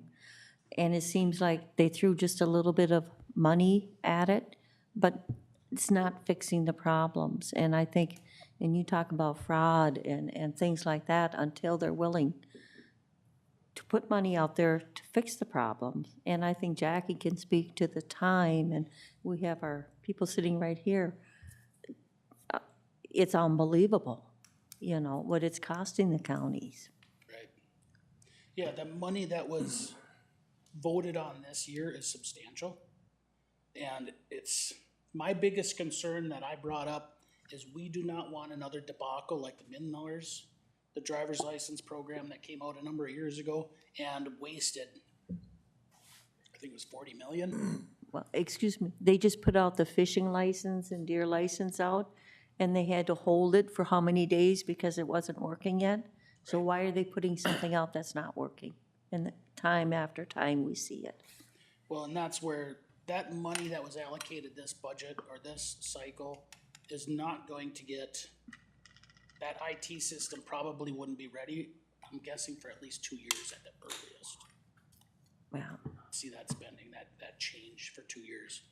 You're right, with these computer programs, they have to work. And they do have other programs in other states that we can virtually copy. We don't have to reinvent the wheel on these things. So we have to look at, I think, was it Tennessee has a program that basically would do everything one of the states does, North Carolina or Tennessee, one of those, that we could virtually copy, bring to our state and get it here in a much sooner time frame. But at least the money is available now. So I think that's a big bonus. But you're right, my concerns with the government with the computer programs that the state has put into place before, like the MNLARs, like the licenses and so forth, we don't want wasted money going after something like that. Guys? Thanks. You know, we one last thing I have is that it's all fresh on our minds, this property tax thing, because of last night, and you talked about the cap, which is an idea. Is there chances for, like, some of those last night were some higher valued properties and the homestead exemption phases out after a certain dollar value that your land is valued at? Is that an option if they could increase the homestead exemption? That'd be a state number that they would set, right? Right, there was discussion with some of the veterans homesteads exemptions that were discussed. Trying to remember all of them. Yeah. The problem is with some of those exemptions, when you make an exemption here, it creates more burden for somebody else. For me, what this really comes down to is the state's spending is our biggest issue. Just like when you have to balance your budget, when the state is telling you how much you have to provide, they're not providing the money. The state is doing the same thing where they're pushing that demand down, but they're not providing the money. We have to look at that state budget and cut some of these things. We know if there's billions of dollars worth of fraud, that should come right back to the taxpayers. Yeah. Did you hear anyone last night that was appealing, say, oh, you know, the services are my big deal? No. That's never a discussion when people are talking about their property value, unfortunately. And I think it's an unfortunate thing because we try to have a severely, you know, real tight balance that we have here, right? Of making sure the services our constituents have meet their needs. Reality of it is when people appeal all that stuff, no one ever says, I've never heard that once in my time as on the equalization board. So the scalpel probably is the right thing, I think, you know, but there's some truth to that, right? How many of those have you been through? Well, I've been here for many years and I've sat in many of those board meetings and you're absolutely right. Unfortunately, in talking about those exclusions or exemptions, that would be a great aspect to look at because I think people don't realize when we're setting the budget to get our levy down that affects taxes, they don't realize that that's the programs we're putting into that levy as well. So it is services. And all people see is that dollar that they're paying, and they're seeing their market value. And so my question to you would be, is there options for the state to look at as more property relief I know we have the M1PR form, where if your property increases by 12%, you can apply for it. Now, there's no guarantee you're gonna get it. There's also the Green Acres. the refund for people paying taxes as well. But those scales, Yeah, that was one of my discussions last night with one of the constituents was, well, you'll get a property tax rebate because your income level is X. but that's not always Well, that's not guaranteed always because for you every- might have right. investments Yeah, right. in IRAs or Sure. 401ks that play into that. And I don't think property owners realize that too until they're going to fill it out. And they think they're gonna get, Mm-hmm. $1,800 to pay toward their taxes and they might get $300. Yeah. So that might be an option to open a discussion. I know it's more money to the state, but then again, it's putting more dollars into the property taxpayers, who essentially will put back into the community for spending dollars. Part of the reason bringing Mike here is obviously he's been trusted by our constituents to represent us down there and great voice and everything. But as the whole room is here talking, there might be ideas that someone in the crowd or someone on here would help for him to bring down there. So, you know, the collective smartness is the whole room, not just who's been elected or who's a department head or who's ever. There's always good ideas in this. And I think also it'd be good to have county people testify down there. I know at my conference last week, we have a legislative committee that we have people sit on, and they've asked for more of us to partake in that. Because when they hear it at a local level, and I know Jackie from HHS has participated in testimony or testifying on behalf of something, I think that goes a long way too. So we should look at that too, is getting more involved as leaders of the county. Yes. Thanks for bringing that up. That's something I actually have promoted quite a bit. In greater Minnesota, if you're gonna come down and testify, Jackie's been down there, you drive for 2 hours, 2+ hours, to go testify for 2 minutes. And then drive 2 hours back home. It's really difficult for most people to do this. But we can do this via Zoom. That's been set up, and we had one individual that drove down for one bill and testified, but I think I had 4 individuals that testified for different things via Zoom this year.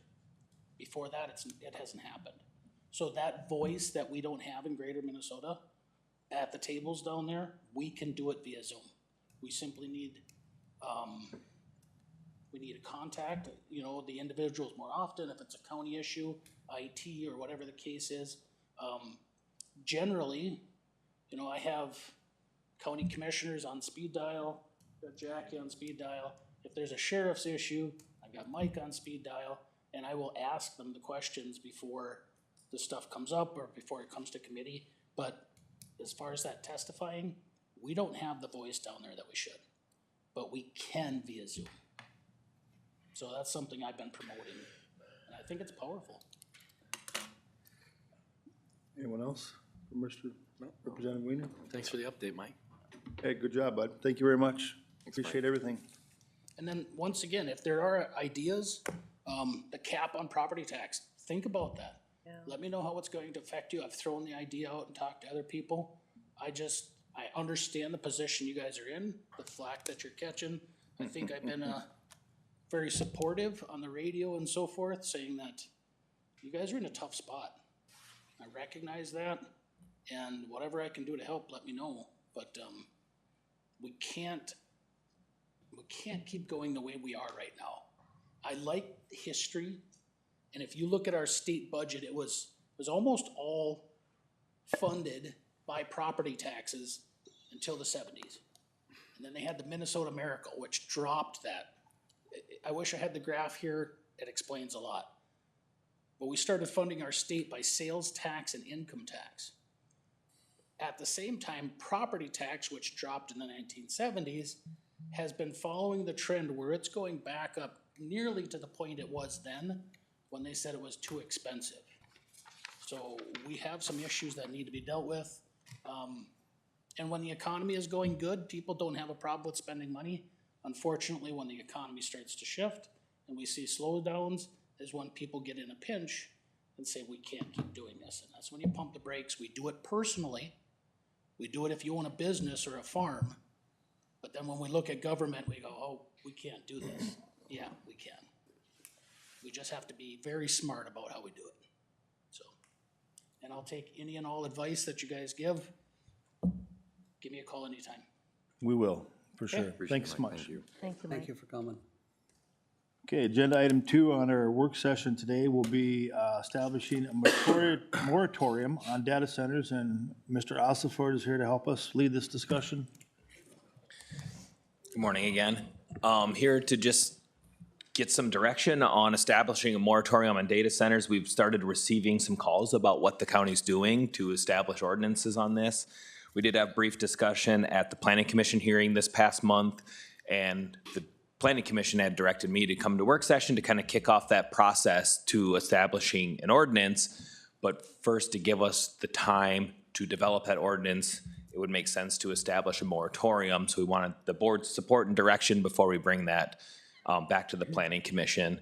And we'd have them hold the public hearing.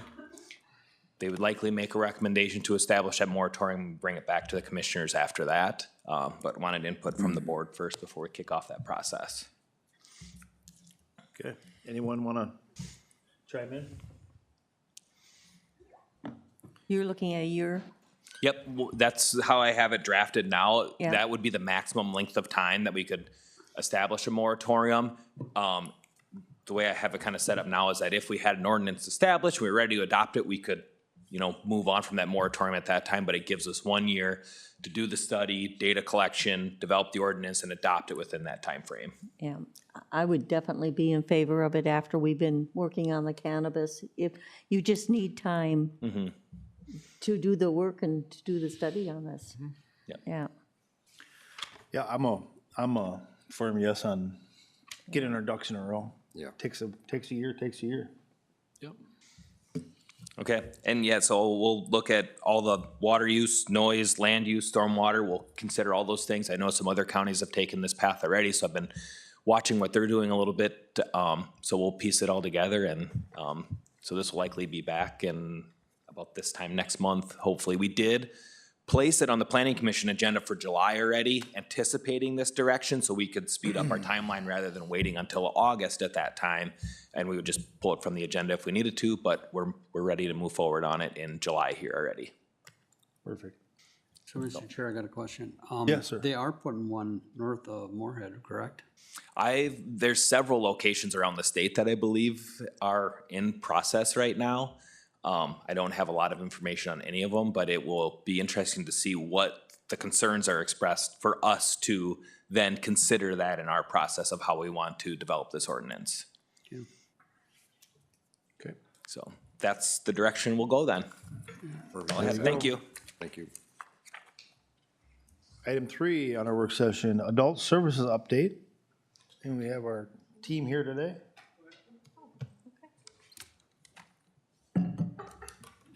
Good morning. Good morning. Good morning.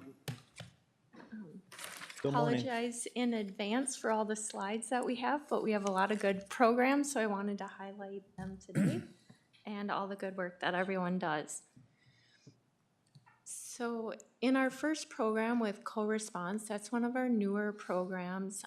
Amy is our social worker there. She works with law enforcement in real time. If there's a call with someone that has mental health issues or does follow-up calls, she really helps to try to get to the root of what is the mental health crisis. Whether that be someone doesn't have their medications, they're getting really symptomatic and they're not sure where to turn, she will help them if they need to apply for MA, meet with a doctor, just get their meds from the pharmacy. She also does things where if they're heading towards some sort of inpatient hospitalization, she helps them get there, or to an IRTS facility, which is intensive residential treatment, just to start working on their mental health so they can get back stabilized and in the community. And then just that collaboration with all of our community partners. And then we just have some data that we wanted to show you. So this is the amount of contacts that Amy had in 2025. She had a total of 210 individuals that she worked with. Some of those contacts are just a one-time contact. Other times she's working with them multiple times over several months. So she does keep quite busy. We really appreciate all the extra added work she does to help people get the services and support she needs, or they need, excuse me. And the sheriff's office is our highest referral form, and so we appreciate the collaboration with them and also with our local PDs as well. You will see the presenting problems. Oop, go back up, Denise. Sorry. These were the presenting problems in 2025. As you can see, mental health was, of course, the largest, but that doesn't mean that they don't intersect with the other problem categories as well. Then we can move on to 26. And here you will see to date, as of, I believe, last week, Amy's had 93 contacts. So she's still on track to meet with a lot of people. Yeah, just kind of showing where we are to date, and mental health still is the highest reason for her contact. She has worked so far, I forgot to mention in 25, she had 11 civil commitments that she helped initiate, so there were a lot of people that we were able to catch that way before they get to a point where they have to have a longer hospitalization. So in 26 so far, she has helped to initiate 4 civil commitments and then 1 guardianship proceeding. So she is really doing a lot of that preventative work that has been a gap area in our county, and we're finally able to meet some of those needs. And she's even collaborated with Wadena County on addressing behavioral health needs as well. And then our other 2 newer programs, Comprehensive Reentry and TITA Diversion. Comprehensive Reentry is another, we call it CRE. We have lots of acronyms, as you all know, but we also call Lisa our jail social worker. She is housed in the jail, helps people with mental health concerns, getting people into substance use treatment and release planning. She helps to coordinate other services such as our weekly mental health peer support, a therapy dog, and she does, for those that are interested, do Parenting Inside Out and Circle of Security parenting classes. And then she was able to initiate getting 2 pieces of exercise equipment to help with coping skills in the jail through our Region 5 Plus Adult Mental Health Initiative mini grants. And then our TITA diversion social worker, she works closely with the county attorney's office for our diversion program to divert individuals with mental health and substance use issues that have low-lying offensive to work on their mental health and substance use, so they hopefully do not go back into the criminal justice system. It is a specialized group of individuals that do meet the criteria for this program, so that's why you will see there's 2 people currently utilizing it, and she was able to help 3 people close on that program. She also manages our commitments in the county, so currently there's 11 commitments and she closed 15 last year. So she also remains quite busy with that. And then just with our adult mental health, we do have 2 full-time social workers in that unit, but also we consider our TITA diversion social worker under that with the commitment cases. So you'll just see the caseloads there. And then something new that we have been working on in conjunction with Destiny Tinnis, who is our Minnesota Suicide Prevention Regional Coordinator, on a post-vention response. So as you will see, post-vention is to provide support after a death by suicide.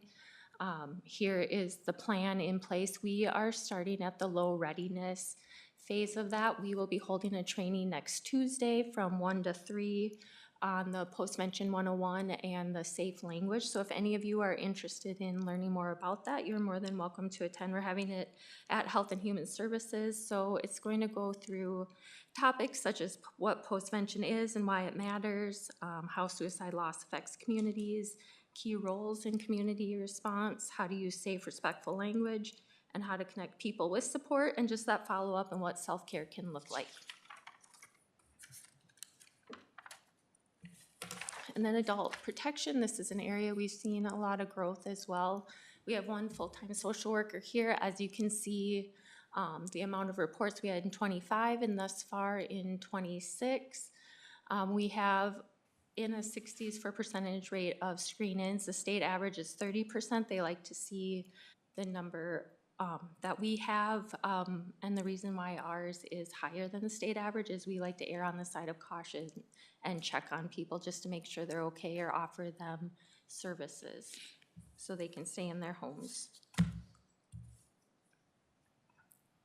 And then waiver and managed care, we thought it'd be easier to see just kind of the trend of where our new referrals have come. We're steadily increasing. 2023 was an anomaly there, but I think we tried to pull all those numbers, hand counting could be the reason for those high numbers. But right now, currently, we have 2 certified assessors that do initials and reassessments, and then 8 case manager care coordinators and 2 paraprofessional case aides. So last year, we had 179 referrals and assessments, and now, so far to date, we have 84. And then this year, I tried to split out our numbers, so you guys didn't have that one slide with all those numbers on there. So I broke it out into here are our waiver numbers. The total on this page is 376 people that we have, that we currently serve through those programs. And then on the next slide, it shows our managed care numbers right now. Just to keep in mind, our UCare care coordination will end on September 30th. We're assuming those people will enroll in Medica. And so total managed care, we have 467 people. And so our total number of people that we serve through waivers and managed care programs is 840 people. And then, so we were lucky enough to have our lead agency review with DHS this year. Those occur every 3 to 4 years, and they're currently in round 5. It's really a good process to go through. They want to know how we're operating our programs, give us feedback. It's good to hear what other counties are doing based on what we're doing. They evaluate our charts as well, so it's good to see every 3 to 4 years how we're stacking up to the multiple changes that we have every year. So our review was May 18th through the 22nd. Next slide, please. Here's just a list of items they review. There's 37 different items that they do review. It's quite intense, the number of things that our staff have to remember to put in the assessments and support plans. They reviewed 51 of our cases. That goes through all those different waivers that I showed you on the other slides. As far as compliance with all those 37 items, we only had one corrective action plan, and that was for documenting face-to-face visits with people. Part of that was probably because managed care, our 6-month visit, you can do that by phone. So it's easy to get that mixed up. Another reason we feel that might be is because we have extremely high caseloads, which you will see on our recommendations on the next slide, is that we have the highest caseloads in the state. By the highest they've seen, we're 10 over. And when I say 10 over and 20 more than what they would like to see, that's each case manager's carrying 20 more than other case managers providing the same services. They also recommended supervisors should not carry caseloads. So when we have somebody out or someone switches to a different position or leaves, our supervisors have had to carry caseloads. Currently carrying caseloads, doing well at it, but it's not a sustainable plan. We don't have where the caseloads are low enough that the other case managers can take on those for a limited time.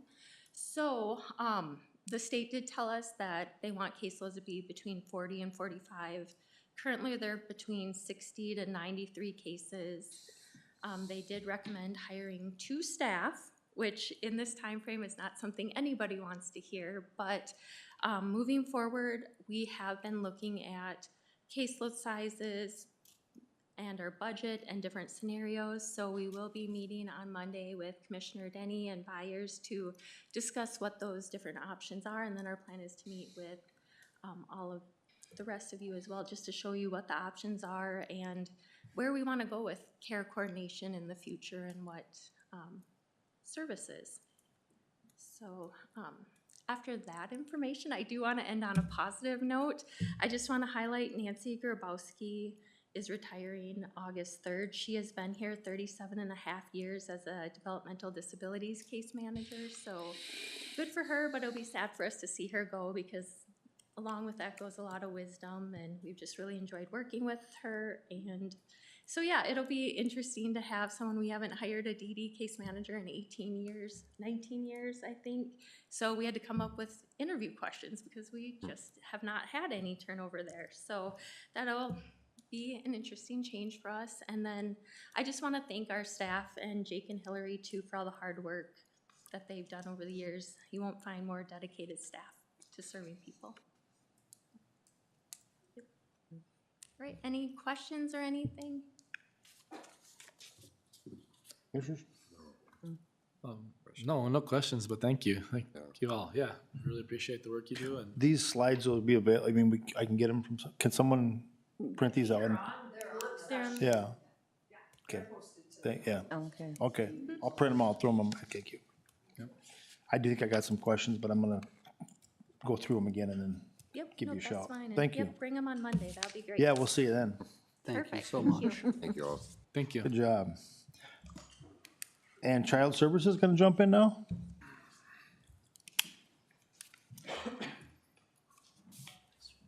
Good morning, Commissioners. Morning. John, Derek, how you doing? Good, yourself? We're good, thanks for asking. We're down to supervisors, so it's just the A team today. So here we go. Ready for the next slide when you are. So here's our statistics so far through May 31st of 2026. We've received 189 reports. We've screened in 71 for assessment. We've had 9 kids entering foster care, 10 of them leaving foster care. On the child protection side of things, we are screening in more reports historically than we have in the last 3 years. We're at about a 38% clip, which is up from 29% from the previous 3 years. Out of those assessments, though, we have a decrease in the number of kids entering foster care. Our placements are down to 7% of our cases entering into a foster care placement compared to 19% over the 3-year average. As well as case management is down. We're opening about 18% of the assessments into case management when previously it's been around 30% historically. We're also on pace this year to have a decrease in the number of reports we receive. We should be on pace for about 450 reports when historically we've been getting about 550 reports. So there's a little bit less of a workload within child protection. Children's mental health, there's been 17 new kids served this year for a total of 107 that have been served by one of our workers. The 6 case managers within children's mental health carry about an average of 17 cases per worker. That is at top of state recommendations, so they are full for their caseload right now. There's another agency, Northern Pines, does do the same service that we do. They only have 1 dedicated staff within the county that does the service, and they're at a full caseload as well. And we, our agency will provide service to people that are on private insurance, where Northern Pines will only provide service to people that are on straight MA and on the health plans. Last point on that one is just the foster care licensing. We've opened 2 new referrals this year, and we've closed 1 foster care licensing home. The next one, the point to pay attention on this one is the graph on the right. This is numbers that come directly out of our social service information system. It might be a little bit off, but just to keep in mind on here, the dark teal is the kids that are served through children's mental health. So a majority of our caseloads are kids that are served through children's mental health. The light blue would be the child protection cases. You can see the decrease in the number of kids that are being served through there. The red at the top is our child welfare, our voluntary cases. The one that I anticipate seeing an increase on is the yellow one here, which is the developmental disability. We've been having a lot of discussions within our department of getting the kids into the right seat on the right bus. So we have kids that cross over between developmental disabilities, children's mental health, and child protection, and hooking the family up with the right service so that they're serving the kids with the best providers, so the best long-term outcome of that is also going to decrease our out-of-home placement budget because those services are provided through the health plans rather than through the county levy itself. You can go to the next one. Next one speaks to the number of kids that have experienced a placement in foster care over the previous years. The green ones on this slide would be the child protection. Blue would be the children's mental health placements, and then the yellow would be the correction placements. So as you can see, there's been a decrease over the last couple of years. Despite the decrease in the number of kids that we have in out-of-home placement, there has been an increase in out-of-home placement costs, as we'll kind of get to next. You can go to the next slide. So here, the next 4 slides all break down based on different categories for out-of-home placement costs. The first slide that we're looking at here, the header on this one is children's or mental health residential. The thing to keep in mind with mental health residential is they're providing intensive mental health supports to the kids that are in these placements. They need to have a recommendation from a professional, from a therapist, psychiatrist, something like that.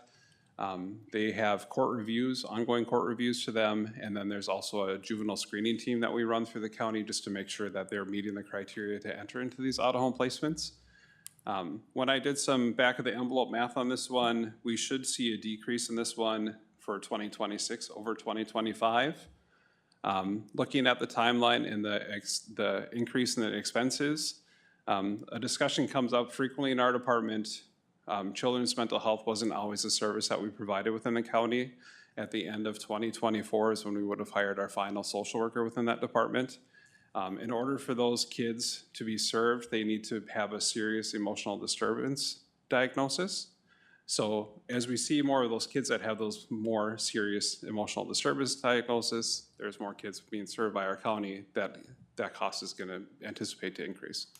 If you're following the ball as it bounces in my head, I'm sorry. Any questions on that one? If I could, at corrections, Monday night, we were discussing the facility in Moorhead and the cost of how that's going up. Okay. And that's based on is it a 2-year or 3-year look back? And I know Mike was explaining it to us, that they're changing the way that they're going to be billing. Because it used to be on beds, and they're changing that from beds to a different billing. It's on a 2-year look back at the West Central. It's a 2-year look back. Correct. And I know on the 23rd, when we have that meeting, that will be part of that discussion coming up on that Wednesday. I think it's the 23rd. A different billing metric instead of? No, it's West Central Juvenile Detention Center in Moorhead, and that's where some of these kids actually, and that's a high part of our cost, is that place. The Out-of-home placement? Yes, yeah. With these placements, it's important to keep in mind what we're paying per diem for some of these places. They're on the average of $13,000 to $15,000 a month. So when you look at a cost of $476,000, just doing the rough math, that's about 4 or 5 kids. You know, and if we serve 115 kids, and 5 of them are in placement, it's really, I mean, it looks like a high, if you look at the dollar amount by itself, it looks high, but if you look at the percentage of kids that actually end up in that placement, it's pretty low. Okay, next one. Yeah, what age group are we talking? It can be any age group for any of these. It can be anywhere from 5, 6, 7, 8, 9, all the way up to 15, 16, 17, 18. Historically, in the mental health placements, they don't recommend kids younger than 10, just because they're not developmentally there ready for that treatment. So usually it's 10 and up. So it stops at 18? Correct. There's a little bit of bleed over because we can extend jurisdiction sometimes till 19, but there's not very many of those within our county. Thank you. Yep. The next slide speaks to correctionally licensed placement. This would be the West Central Regional Juvenile Center. This would also include like Valley Lake Boys Home, Port, Heartland Girls Ranch. So they don't necessarily mean that they're there for a correctional reason. It could just be a kid that's placed in a facility that's licensed by them. With these types of placements, on our side of things, usually these are the kids that we've had in traditional foster care. There's been behavioral issues, there's been sexual issues, there's been many numerous different things that have happened that have led to a placement in a correctionally licensed facility. They're more likely to take your tougher kids. With these placements, they are reviewed monthly. We have discussions with our teams about, is it the right place for them to be at? Is there alternatives that we can look at? Are there supports that we can provide in the community for them to come home? And as you can see, there's been a slight decrease. When I did the back of the envelope math on this one, there might be a slight increase, but as we go into a later slide, there's going to be a greater decrease in another area. Okay. Children's residential placements, this one is separate from a mental health residential because they're not providing the intensive mental health supports. The supports that these kids are getting is usually on an outpatient basis, those kind of things. This is similar. This and the correctionally licensed placement would be the same criteria, right? The kids that have behavioral issues, they have you know, sexualized behaviors, whatever that may look like. They're screened prior to going into these placements. This one, as you can see, is quite a dramatic decrease in 2026. Also in 2025, there was some bleed over from 2024 that went into 2025. That's why that one is tremendously higher than the previous years. If you talk to any of our staff within our department, you would, if you ask them what's the number one issue that you're hearing coming from management, it's gonna be out-of-home placement cost and how much work we're trying to prevent and how much work we're putting in to support families prior to getting to this point. So like I said in the previous slide, with a dramatic decrease in this one, the slight increase in the previous slide is gonna be eaten up by this one.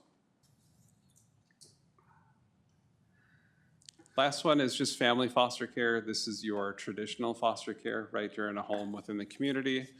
The state really pushes for family placement. If we have a family placement, the only side that's gonna increase is the green.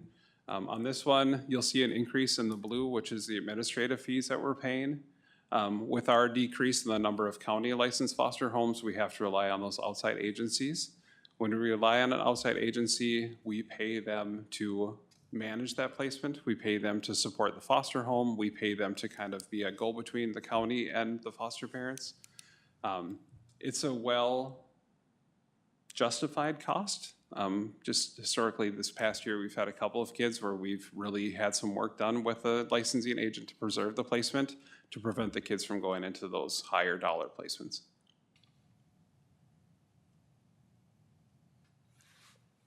Here's kind of the bullet points about what we're working with our staff on to kind of drive down our out-of-home placement costs. You know, getting some of those intensive in-home supports, providing some caregivers. There's some agencies within the county that provide caregiver supports, getting them hooked up with a mental health professional, kind of doing that front-end approach. Talking about doing some more foster care recruitment and engagement. You know, when we have a kid in foster care, we're required to reach out to relatives, really honing in on that process, you know, really getting the family supports involved. It's gonna be helpful on our budget and helpful in the kids' long-term goals, all those kind of things. The screening for the appropriate levels of care, that was kind of the discussion we had earlier about referring them to the developmental disability or seeing if they qualify for a waiver and just making sure that they're getting the services that best meet their needs.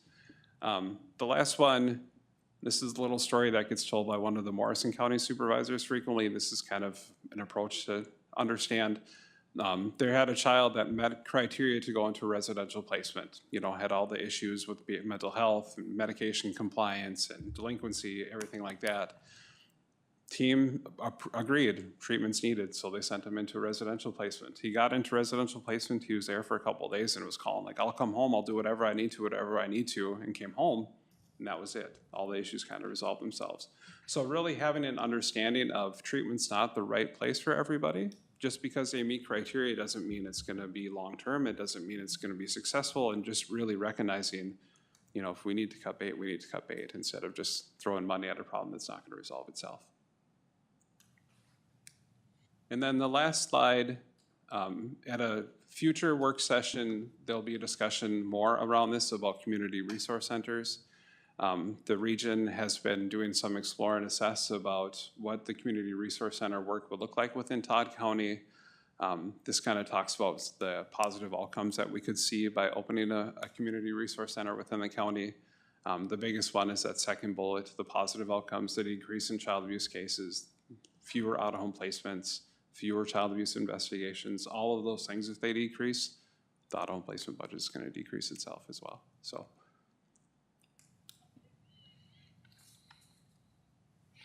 Commissioners, excuse me, commissioners, any questions for CP Child Services? Awesome work, guys. Thank you. Yeah. John, can I ask, for my own understanding? Sure. Mental health, the bucket that we're talking about, mental health. Mm-hmm. Is mental health like a catch-all bucket? Is it specific behavior, specific, you know, it's just really seems like the word or the terminology in the last 4 to 5 years have been mental health. How do, for me, like, how do I get my head around, like? I would say If you're talking about communication and community, mental health is kind of a catch-all bucket, yes. If you're talking about within the agency itself, I would say no, it's not a catch-all bucket. There's very stringent criteria by the state as to what qualifies for mental health within our The state aspect. has given us some guidelines as to what Correct. we are gonna define mental health as. First, it's kind of a hierarchy approach. First, you need to have this certain diagnosis. Once you have that diagnosis, you have to have an impairment, an everyday impairment in some kind of functioning, whether it's school, home, community, something like that. And then after you meet those two hierarchy, then you would qualify for mental health services with the county. So the diagnosis comes from a licensed, Psychiatrist. A mental health professional. We're not making those determinations. and then once it's diagnosed, then who identifies the impairment? A school system or a? After you do the diagnostic assessment where you receive your diagnoses, there's a separate criteria and an SED is what is called SED statement that they have to attest to, saying, I attest that this person meets these criteria because of this level of impairment with their everyday So they got function. like whatever, there's a list of extensive or whatever, not extensive list of impairments that. Correct.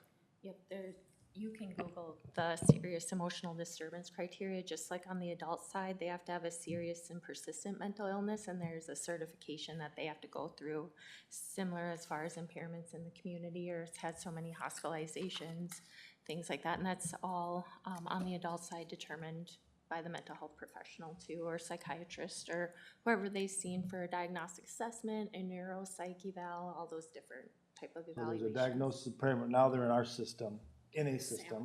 Yep, whatever. and the case management is a voluntary service, so they have to agree to those services. But that case manager can also help them to get hooked up with needed services. So, and to monitor those and adjust as needed, so it doesn't put all that pressure on the adult or the parent to have to find out what services, because there are so many different services. And I think you it was can have. a week or so ago that I sent you some resources and cited sources on the return on investment. So those upstream and early interventions are gonna save us in the long run. And like I said, I've said it's generational. It's not something that we may even see. Those investments we spend on today will save in the long run. Right, and that's just to piggyback on what Jackie said, the more that we invest in our children now, we have to remember that they do become adults, and we want people in our communities to be healthy and productive, and so we have to start early. Even in utero. So like when we were in Wadena that one day, I remember hearing the numbers and, you know me, I said, oh, we're getting 6 times the return on the money that we spend on services, right? These search services. My question was, how do I get 8 times that? Or how do I reduce my cost and still get 6 times? And you're gonna see different statistics. And maybe that's for tomorrow, Monday. Yeah, it's for every $1 you can spend up to, save up to $20. Instead of spending a buck, how do I spend 80 cents and get 6 times? Or do I have to spend, for that $1, can I get an 8 times return or 10 times return? Yep, and I think it all comes down to the preventative care that people get, that stuff that we can't measure all the time, and I think you were looking at the behavioral health model that we want to implement in our region, in our different health systems, for another kind of upstream preventative approach where people can go to their medical doctor, where it's less stigmatized if you're talking to them about your issues, whatever mental health type things, it could be anything, and they can have somebody in real time come meet with you in that doctor's office and try to address those mental health needs right away, versus having to go to a mental health center where people are not comfortable always going in there. So it's another upstream preventative approach to try to get people the help they need, that kind of right door at the right time that we try to operate under. And keep them out of crisis. Yep, and try to keep people out of crisis, so. Cool. You know, if I could, last Monday night at Corrections, we had quite a discussion on truancy and how Wadena County has been working with their truancy and how they've really been making grounds on it. And you talk about investments in kids, is to have a very good truancy system going, where Todd County, we're kind of lacking on that and getting it started, that it was really the payback you see from getting a good program going is very important, yeah. And maybe John and Derek, I can let you speak to it, but we have been trying to get into the schools, but it's kind of by invitation. Yeah, they're So- saying that the schools are a little bit pulled back or a little bit negative toward it and not necessarily reporting it as they need to report it. So we, there was a recent meeting with Judge Hovis that she had called, and we were able to sit in a room, and she's gonna help us navigate similar to what Wadena does, because we've had some barriers to getting into the schools. Yeah, So we're and gonna they work on said that together. once Wadena had that little bit of a setback for a little bit, but now it's just unbelievable what they've gained, yeah. Anything I might have missed on that meeting? So my question is generational. Similar to the welfare, it trends to go generation to generation. Wow. Yep, there's that culture of poverty component in there, but also the whole mental health piece is genetic as well, and then you have trying to mute me out, aren't you? I'm trying to cough into a live mic. But yeah, there's a lot of factors that go into it.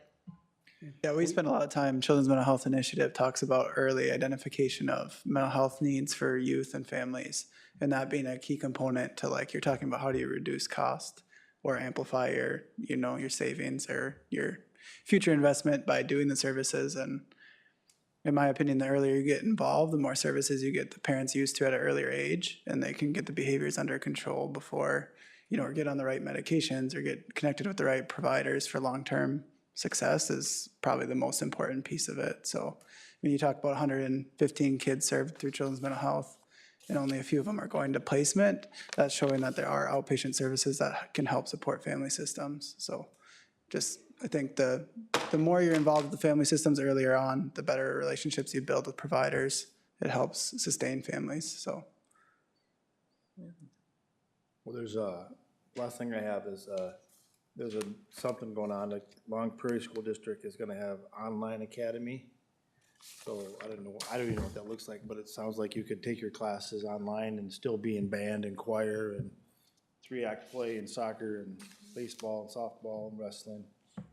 It's a good option for those kids that would be successful in that environment. I'm concerned, or I guess I'd ask myself, if they're not in the school building, what are they doing? They're doing it anyways. Like, they're doing it through a different program. So my opinion on it, just preliminarily, would be that it'd be better to have a school that's on top of it and can report to us or communicate with providers in the region, because otherwise kids go kind of unheard from through these other online accesses. So sometimes they're good, sometimes they're not so good, depending on the online school. So if you can bring it community-based, I think you'll have more awareness of what's going on versus if it's a big online program that serves the country, you're gonna have a harder time communicating directly with people about those kids, so. It's gonna affect your budget, if kids are enrolling in a program that's not school-based here, your per capita, your per student money is gone then, so you're gonna affect your bottom line as well if you're enrolling in a different program, so. I just want to take a quick opportunity to thank the county attorney's office too. I think we've got a really good working relationship when it comes to working with our adults and our kids and getting them the help and the services that we need when we do need consultation with them. John's always been spot on and quick to respond, so I appreciate that. Cool. We good? Yeah. Thank you very much. Good thank job, you. everybody. Thank Keep you up all. the good work. Appreciate it. And we're done.